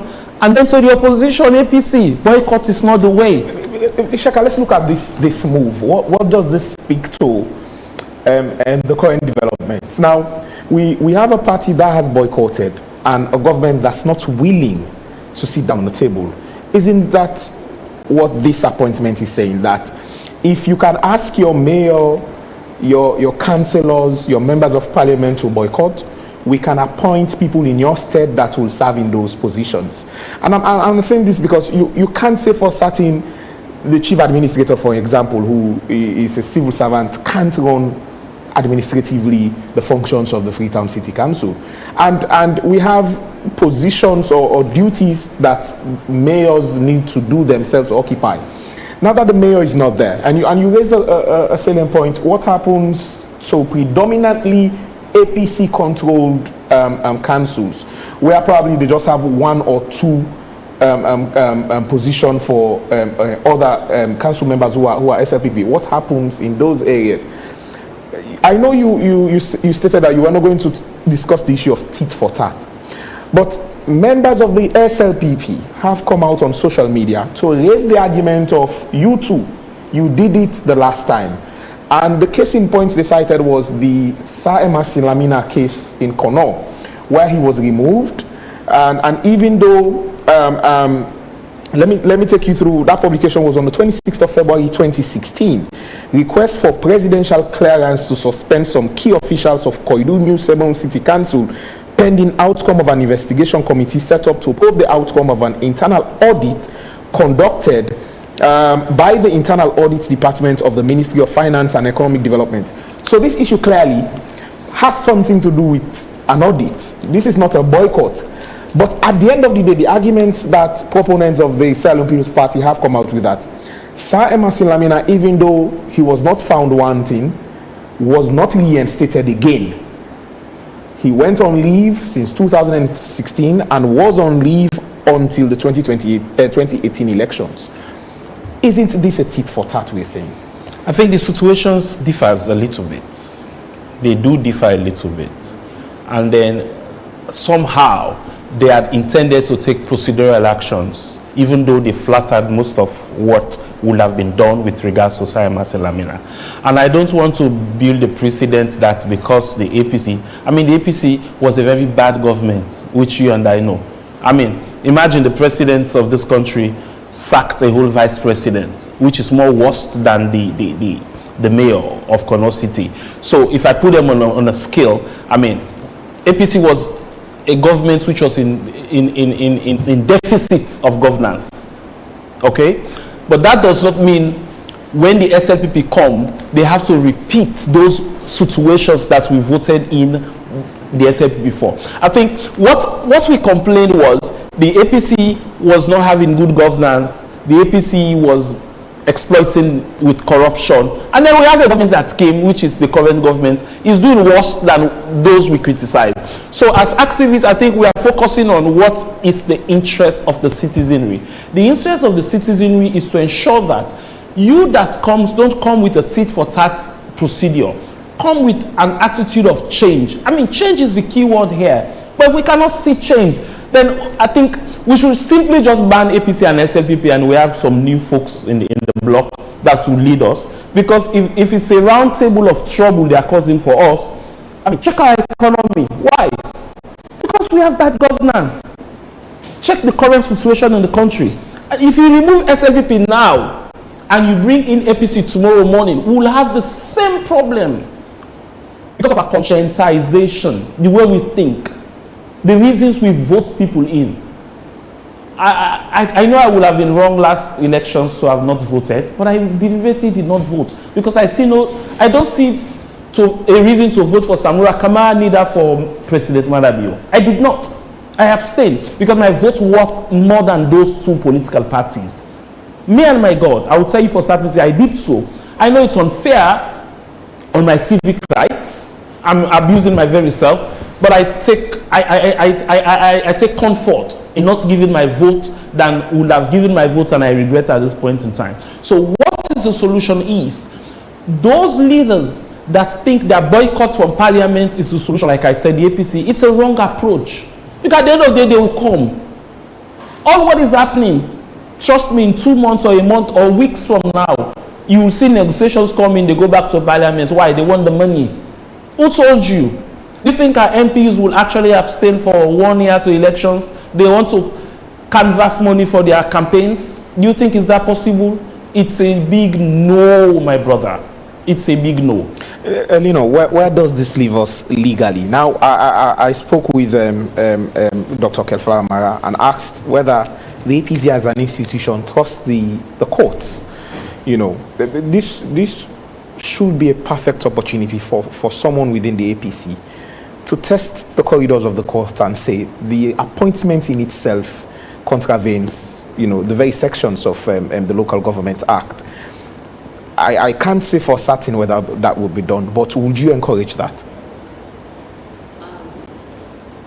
Political parties are free to exercise their, right to go to court or to take legal action if they so determine or believe that is the way they want to go. We've seen in the past, around the 2023 elections, where the APC opted not to go to court, even though they disputed the results of the election, and then that's how we ended up with the tripartite process, the agreement for national unity, and we've seen the manifestations or the implications of that, which are actually playing out right now. All of this boycott and everything, it really is stemming from those actions. It's left to them. I will not advise a political party. What I would say though is that laws are there not to sit on shelves. We have beautifully written laws in this country, right? They're there for a reason. Laws are enacted to be implemented and to be tested. That's what citizens are doing with the Right to Access Information Act, and you know, if political parties like the APC feel aggrieved, they have legal options. It's left to them to test those laws or not. Is it only the political parties in this instance that have the mandate or legal right to challenge this in the courts? Well, I mean, as citizens... Legally? Well, as citizens, technically, you know, so our rights to participate, our civil rights, you know, to participate are also being affected, whether it's by boycotts, whether it's by, you know, actions that may be, you know, in terms of appointments or of an acting mayor, you know, whether those are illegal. So citizens do have a legal right here or to possibly challenge some of these actions. The concern or the issue here goes back to something we discussed earlier, which is the actions taken by the APC to boycott were done or have been done as a result of positions taken by a political party. But those who are in governance represent more than just a political party. They represent all the citizens in their locality or, you know, their city or district or what's not, whether or not those people are members of their party or not. We unfortunately have become so polarized in this APC, SLPP, two-party system that we forget that there are citizens who have nothing to do with any political party even or other political parties, which is their right. It's their right to associate, it's their right to not associate. And so we have gotten away, unfortunately, from people-centered governance. Everything that we've discussed today really centers around the fact that this is all about politicians making decisions for politicians and their own interests, not in the interests of the people. Whether it is to boycott, whether it is to appoint an acting mayor, whether or not that is in line with the law, and whether or not parliamentarians represent the people and make themselves accessible to the people. So long as our governance is not people-centered, we will continue to have these situations repeat themselves. We will continue to see a decline in, let's say, not just the political space, but a decline in the maturity of our politics.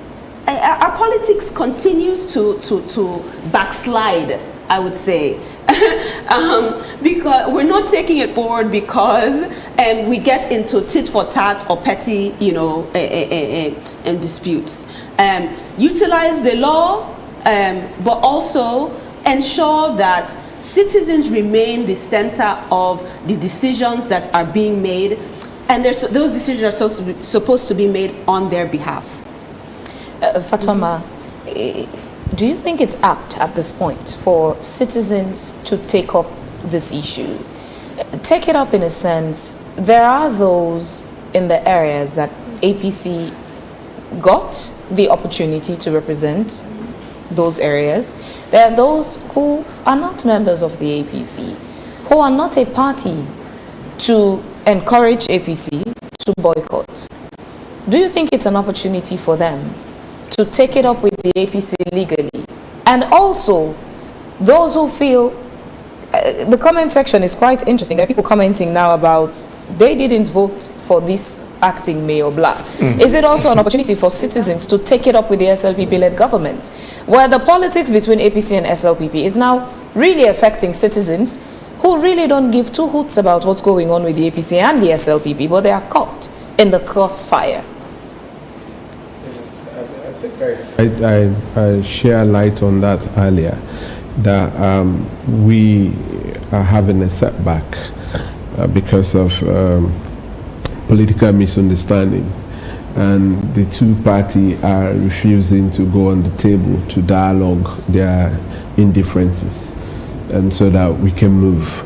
And we have been starved, economically and socially, and there are certain communities they're not receiving the social services that they are supposed to get from their local councils, like the dominated APC council, from district chair to council. There are some places in Sierra Leone, SLPP didn't have one councillor, right? And then it's all APC. And citizens who are in that very community, and now Freetown, who have a shared council, you have SLPP councillors, right? Even in a smaller number than the majority of the APC, now have an acting. But then also, if you go through the Local Council Act, it's created provisions, when the mayor and the deputies are not around, the mayor and the deputy. So among the councillors, they will have someone to act in a capacity until they return. So the good thing is that we're having the word acting, not a planted mayor. So that's an entry point of negotiation, right? But if we have a remover totally, then it's a huge concern. Then how the acting come about is also a concern. Is it done within the laws, or was it done outside of the laws? And on public interest matter, we get inspired by things that I've done, either by good example, not by precept. For example, we as CHRDI, we took up a matter on public interest for the unlawful, dissolving of the University Court, University of Sierra Leone, and unlawfully appointing the chancellors, and all of those things, just changing people, and that's not what the law suggested. So we challenged that, we went to court, and even the State Council said, a mere letter, I'm quoting him, a mere letter, in their defense, he said, a mere letter will not dissolve a university court. And our case was that they use a mere letter to dissolve the university court. They use a mere letter to suspend, workers. Since April 2020 something, we know, by the way, next month we're going to clock 2 years waiting for judgment.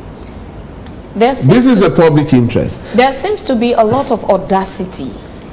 If there's a word beyond audacity, that would be so much audacity and gumption to bastardize the laws of the land, all in the name of politics. Yeah, and there are people in Sierra Leone who, again, really don't care about APC and SLPP and their politics. Exactly. What they want is to live in a country that is stable, with functioning laws, and they go about their businesses. Sadly, that is being interrupted by the APC and the SLPP's audacity and lack of respect for the general population, all in their desire to show strength, power, and control in their quarters. But how can this be resolved? Do the citizens have the power to fix this, or would it take the international community to come to the rescue of Sierra Leone? Because as it seems, things are escalating, and it's not looking beautiful from this side as things continue to go on every day. Our participation on public governance is so limited in this country. In that very public interest case, we tried the police. We requested for a protest in front of the Ministry of Higher Education, their office. We gave the time, the duration of time, within 9 o'clock to 2 o'clock, 9 a.m. to 2 p.m. And we described the kind of people we expecting: student, lecturer, former student of the university, lawyers, civil society people, the media. We described the kind of people that we will be expecting. And even with that, the police turned down that request, they said they don't have security for us, right? And so with that, we can't continue. That's one way we also participate than going to the pool. And then the other way we participate in public governance affairs is to go to the court.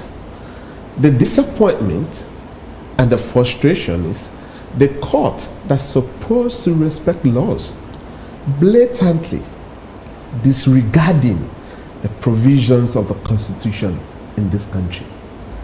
You have, when you decide on matter, you have a 90 days to actually give out judgment.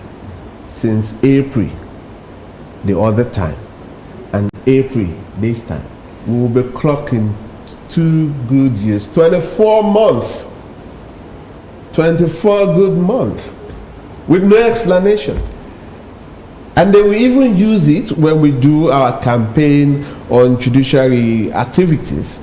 They will use it as something. It's because Fatima have a matter before us. I mean, I didn't go to Frabe College. To those people who have read the Truth and Reconciliation Commission, the TRC report, especially the portions of things that led us to the civil unrest, they would see quite a familiar picture in current day reality. It still leaves us with, how can these problems be solved in a way that we don't go back to dark days of chaos? Can we resolve it locally, or do we need international partners to come and we fix can this? resolve it locally, Phoebe. APC's ears are deafening. SLPP's ears are deafening. Yeah, no, they're all proving a point. No, we have the power. These conversations are really empowering a lot of citizens. This very conversation are empowering a lot of citizens. If you watch online, there is huge disagreement. Even people who may be abusing us now online, there are people who are countering them, for their action against us. But then, don't use the word similar picture. It's the same picture. I read the Truth and Reconciliation Commission last night.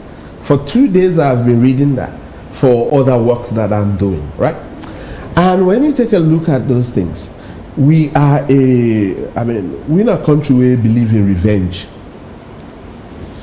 120 years ago, we developed a law in this country called the Provision Act.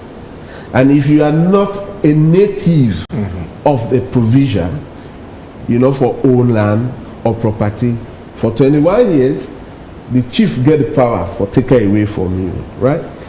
And when they come to that, there is no clear explanation. And we only targeted one tribe because they're based in the western area, and that was the Creole.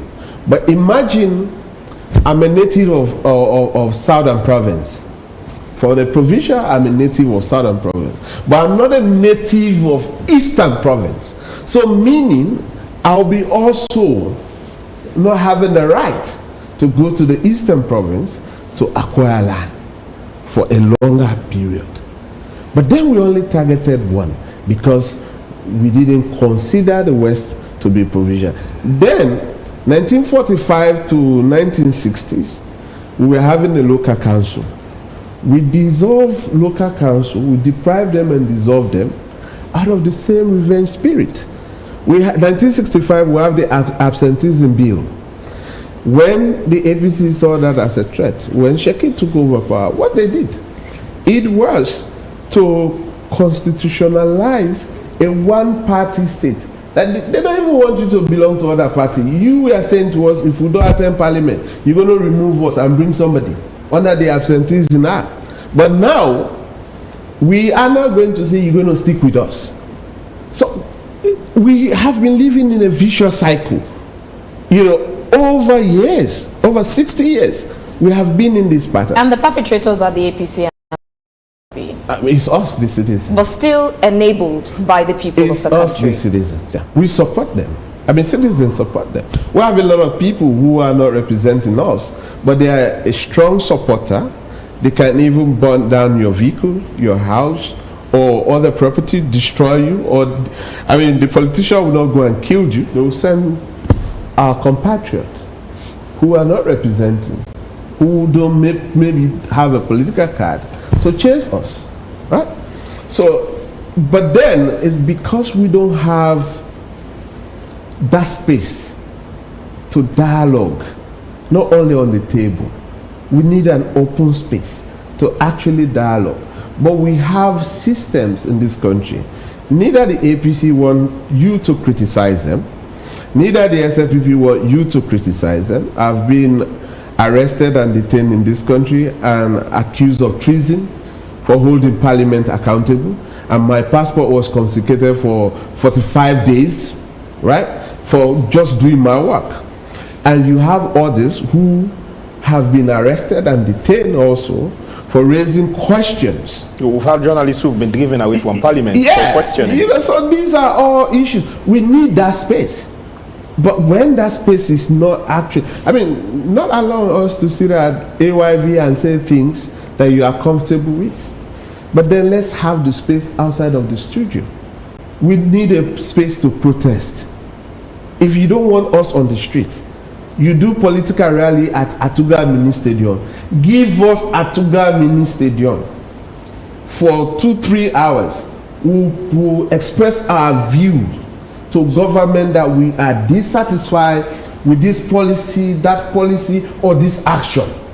And then that will influence the government actually to do some, you know, adjustment to their policy. But like, I mean, we don't need to talk on this, but we're not tired. Sheka, let me bring you in. You know, yeah, it's not easy. Talking on the problems of Sierra Leone. Like you look at situation and say, oh, come on, we ought to do better, you know, and we could do better. But then at the end of the day, these two political parties are fighting, and the sad reality is that besides this avenue we have, you know, the media, the social media, we as citizens have been, I can say, restricted, you know, to question our government or our governance system beyond the mainstream media and social media. Are we at a point now where we have to look past our political views and say some of these things are really not working in the interest of, you know, the ordinary citizens?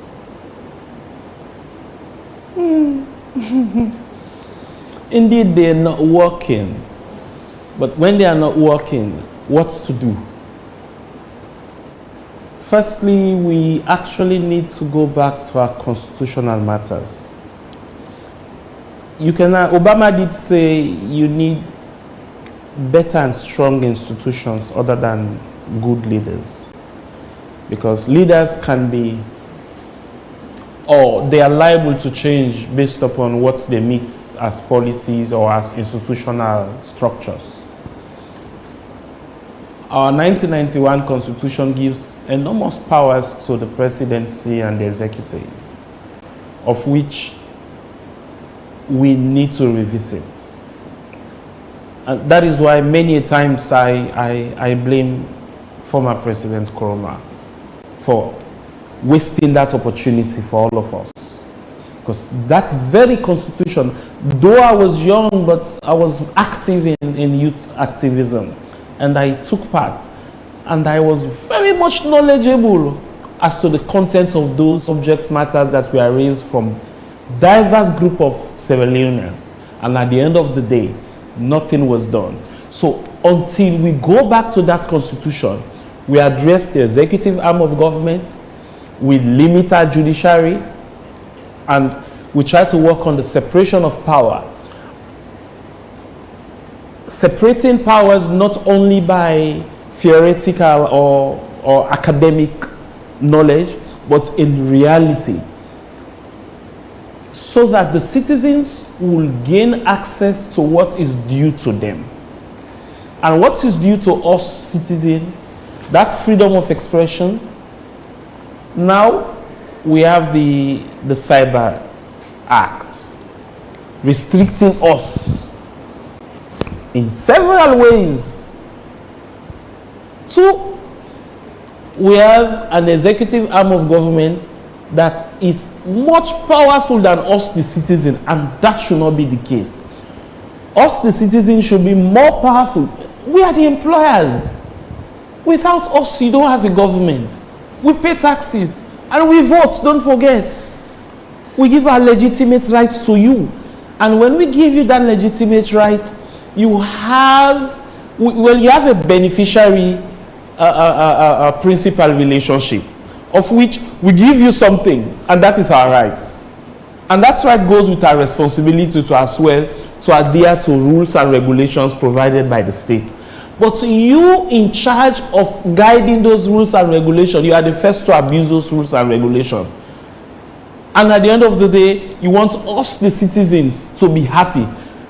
You read the last data on the citizenry happiness across the world. You know where Sierra Leone is.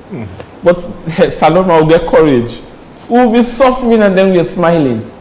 But the honest thing is, our leaders should have a second thought.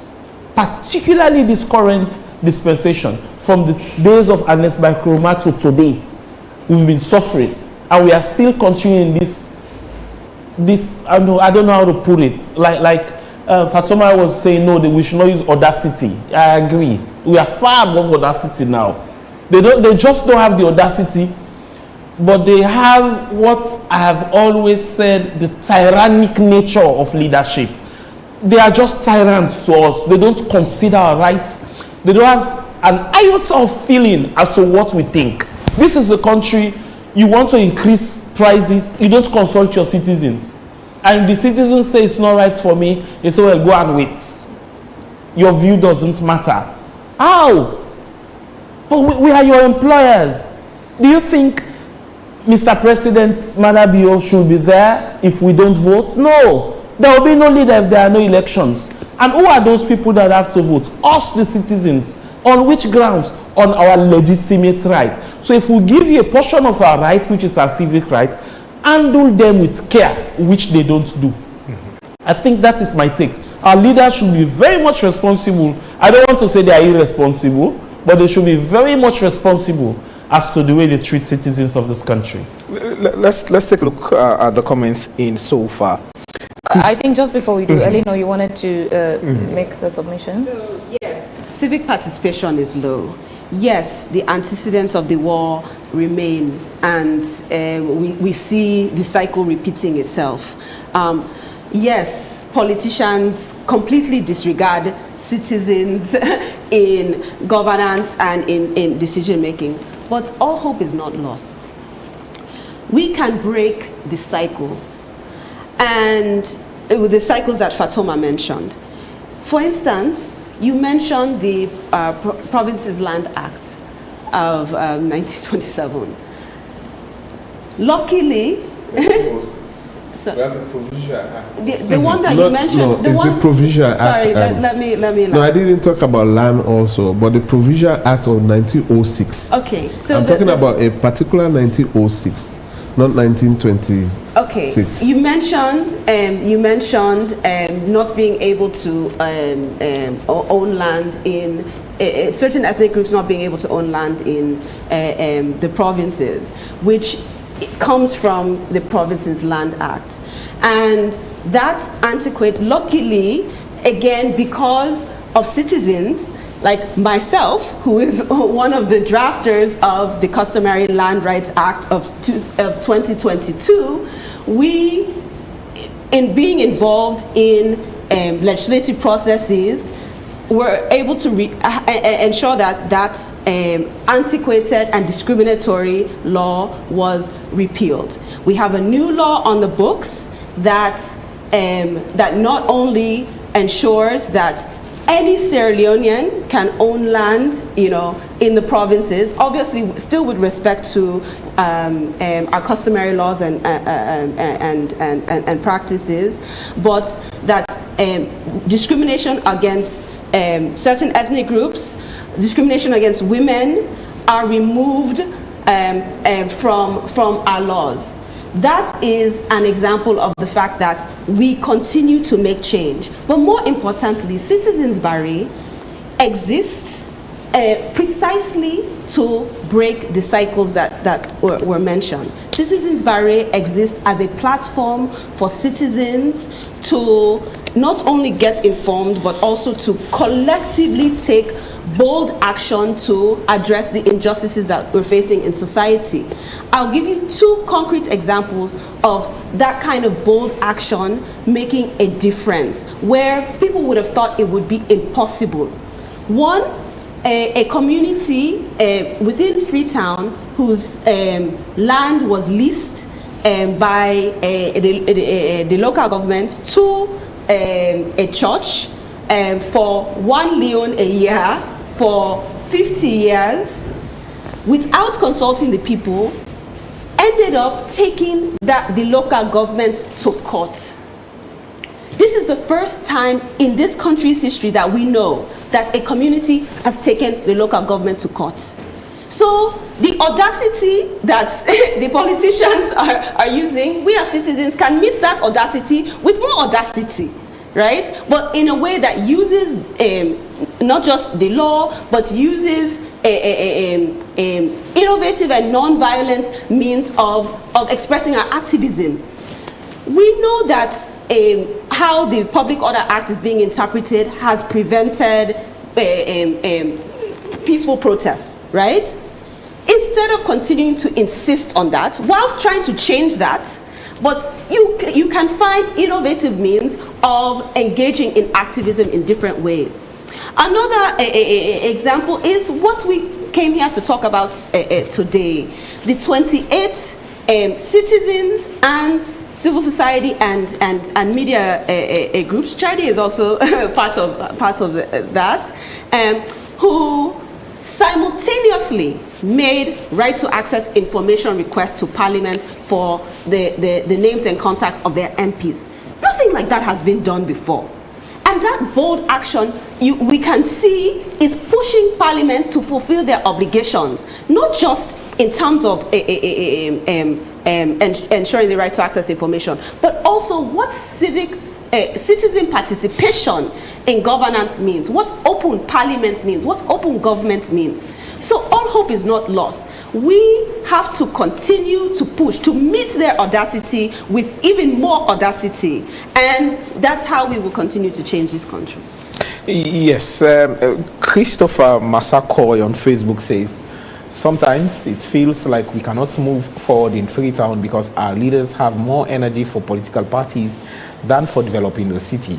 Other countries are working hard to improve roads, electricity, water supply, and education with proper equipment for STEM subjects. But in Sierra Leone, we spend too much time fighting for political parties. Instead of APC and SLPP fighting each other all the time, they should compete to provide better roads, stable electricity, clean water, and quality education for all. It is a shame when young people support political parties more than they support the development of their country. Our future should come first before any political party. Gerald Heaven says, we only have one option, and that is a two-state solution, southeast and northwest. That's the only way we have. Mystic from Dazak says, I have consistently emphasized the need for deep political consultations as a nation. Despite disagreements between current administration and the opposition over the implementation of the tripartite recommendation, dialogue remains the most constructive path forward. When approached with mutual respect, it can strengthen our democracy and promote lasting unity. Thomas Rogers says this lack of trust in the judiciary is not just a problem for one party. Both the APC and the SLPP have, at different times, questioned the courts when they are in opposition. This shows a deeper issue. Trust in national institutions often depends on which party is in power. And Swissman says only a corrupt government can restrict its citizens from accessing information. Mariatu Estakoma says, but what can we do? They treat us as non-living things. So sad. And Thomas Rogers says our problem is not just one party. It involves both the APC and the SLPP.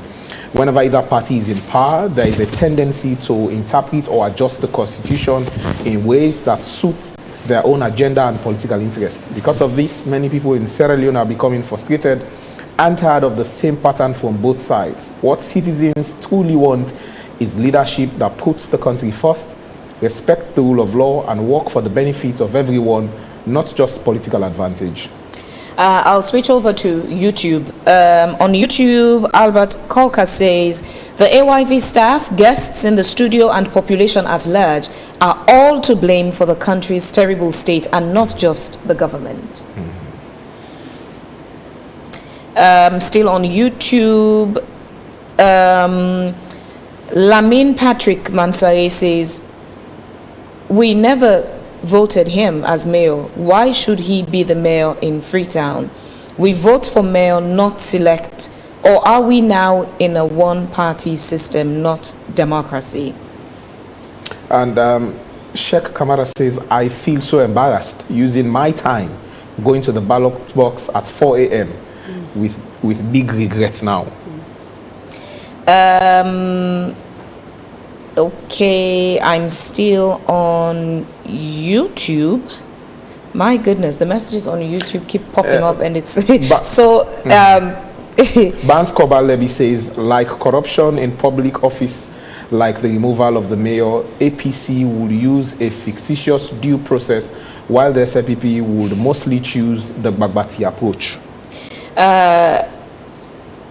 Okay, Hassan Joe says, the Paupa don't have respect for the law, the constitution, and the people of Sierra Leone. APC needs to stand up for Sierra Leone.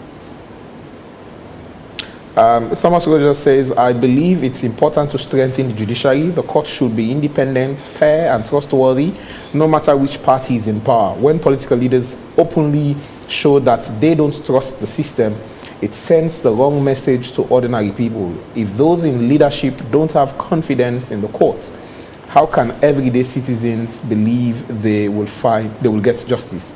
For democracy to truly work, everyone, especially politicians, need to respect and use the legal system. Building a strong and independent judiciary is not just about politics, it's about protecting rights and confidence of every citizen. John Akim says, I'm back on Facebook. My own contribution is that citizens of Sierra Leone are tired of these two parties. Let's make up our minds and vote for one of these smaller parties. There are many messages on our Facebook page. I think we'll have to round them. I think Suleiman Mjalo says, if we have 5 of Mr. Fatoma in type, Sierra Leone will be in the right direction. God bless you. Sheikh Kamara says, Sierra Leone is a country where civilized slavery is still in existence. John Akim says, my own contribution is that citizens of Sierra Leone are tired of these two political parties. Let's make up our mind and vote for one of these smaller parties. John Akim again says, how can we change the system where everyone, even in the studio, are afraid of saying the wrongs of both the APC and SLPP? What both parties are taking the wrong decision. He's not listening. And Momo Vandi says, you are right, my sister, but the fact remains that we the people are not innocent in all of these political gimmicks. We are the ones enabling these politicians by not speaking truth to them. We allow them to use, misuse, and dump us as they choose. And Albert Fuji is asking, where are the elders and moral guarantors in the country? There is no better time than now to feel their presence. Yeah. Your response to these messages as we round off? I think for me, like what you were saying, the similarity, and I said that it's not similar, it's the same picture. From the messages, they're suggesting a clear sense of discontentment. Citizens are discontent with either politicians or the way our governance system is going. And you can sense the frustration. But then the suggestion also from some of the texts clearly shows, what I was talking about, that you and I will criticize the government and they will use our compatriots who are not in government to attack us. And then you also, let me wrap up so I can give space to my colleagues. And then you also have political parties that are surrogate, some of them are surrogate to these two parties. If, for example, APC want to cause discomfort to the 2028 election, they will look for a Southeasterner that is more popular, influential, and supports that individual to form a political party. So some number of votes will drop from the South and the East. And the SLPP also will do similar thing. And you see most of these economically challenged political parties we have, apart from the APC and the SLPP, the only time they are united is galvanizing themselves, supporting the government that is in power. We had them during the APC time, that the APA supporting the government on this direction, either on electoral reform issues or electoral appointment issues. And now SLPP is in power, the same APA will support everything that what the government says, right? And then either if it's SLPP in power, APC will left out of the circle. And if it's APC in power, and then you see SLPP will left out in that circle. That is just the game. And so, if maybe he lacked trust in the smaller part, the two bigger party, I will encourage him to study the activities of those smaller parties that he's referring to. And our intention to have a third party, because of lack of trust and confidence, I don't see that visible in this country. Yeah, so the overwhelming sentiment is one of apathy, one of we don't tire, right? The task now is for us as citizens not to resign ourselves because of that apathy. It's not to say, okay, we will allow ourselves to be used by these political parties that don't have our interests at heart, which is the overwhelming way that things are going. So citizens, rather than us being able to take our own power, and granted that requires empowerment. It's a process. It doesn't happen overnight, right? But the more we continue to insist on having information, that's why information is kept away from citizens. That's why information is managed. All of the misinformation and disinformation that we see, as well as the heavy investment in whether it's paying internet trolls or cyber bullies, or even the heavy investment in communications to spread misinformation and disinformation, is all part of the disempowerment. It is our job. It is our role. We are in control of what we allow politicians to do to us. We are in control of whether we allow politicians to use us or not. And we are also in control of whether we decide enough is enough and we take a stand. We use the options we have to hold politicians accountable. What are they afraid of? They're afraid of a critical mass of citizens. That's why they try various divide and conquer tactics. Some of the things that you mentioned that are in the TRC reports are the politicization, for instance, of civil society, the politicization of professional associations like the Bar Association and others. All of that is part of state control, state capture, but also divide and conquer. So it is incumbent upon us to not allow ourselves to be used. It's incumbent upon us to say enough is enough and turn that energy toward we are coming together. I don't care where you're from. I don't care what your ethnicity is. I am a Sierra Leonean. We need a unifying, sense of not just national pride, but also a unifying national vision that takes us, that gets us out of this cycle and allows us to stand up and take action, hold these politicians accountable. Sheka.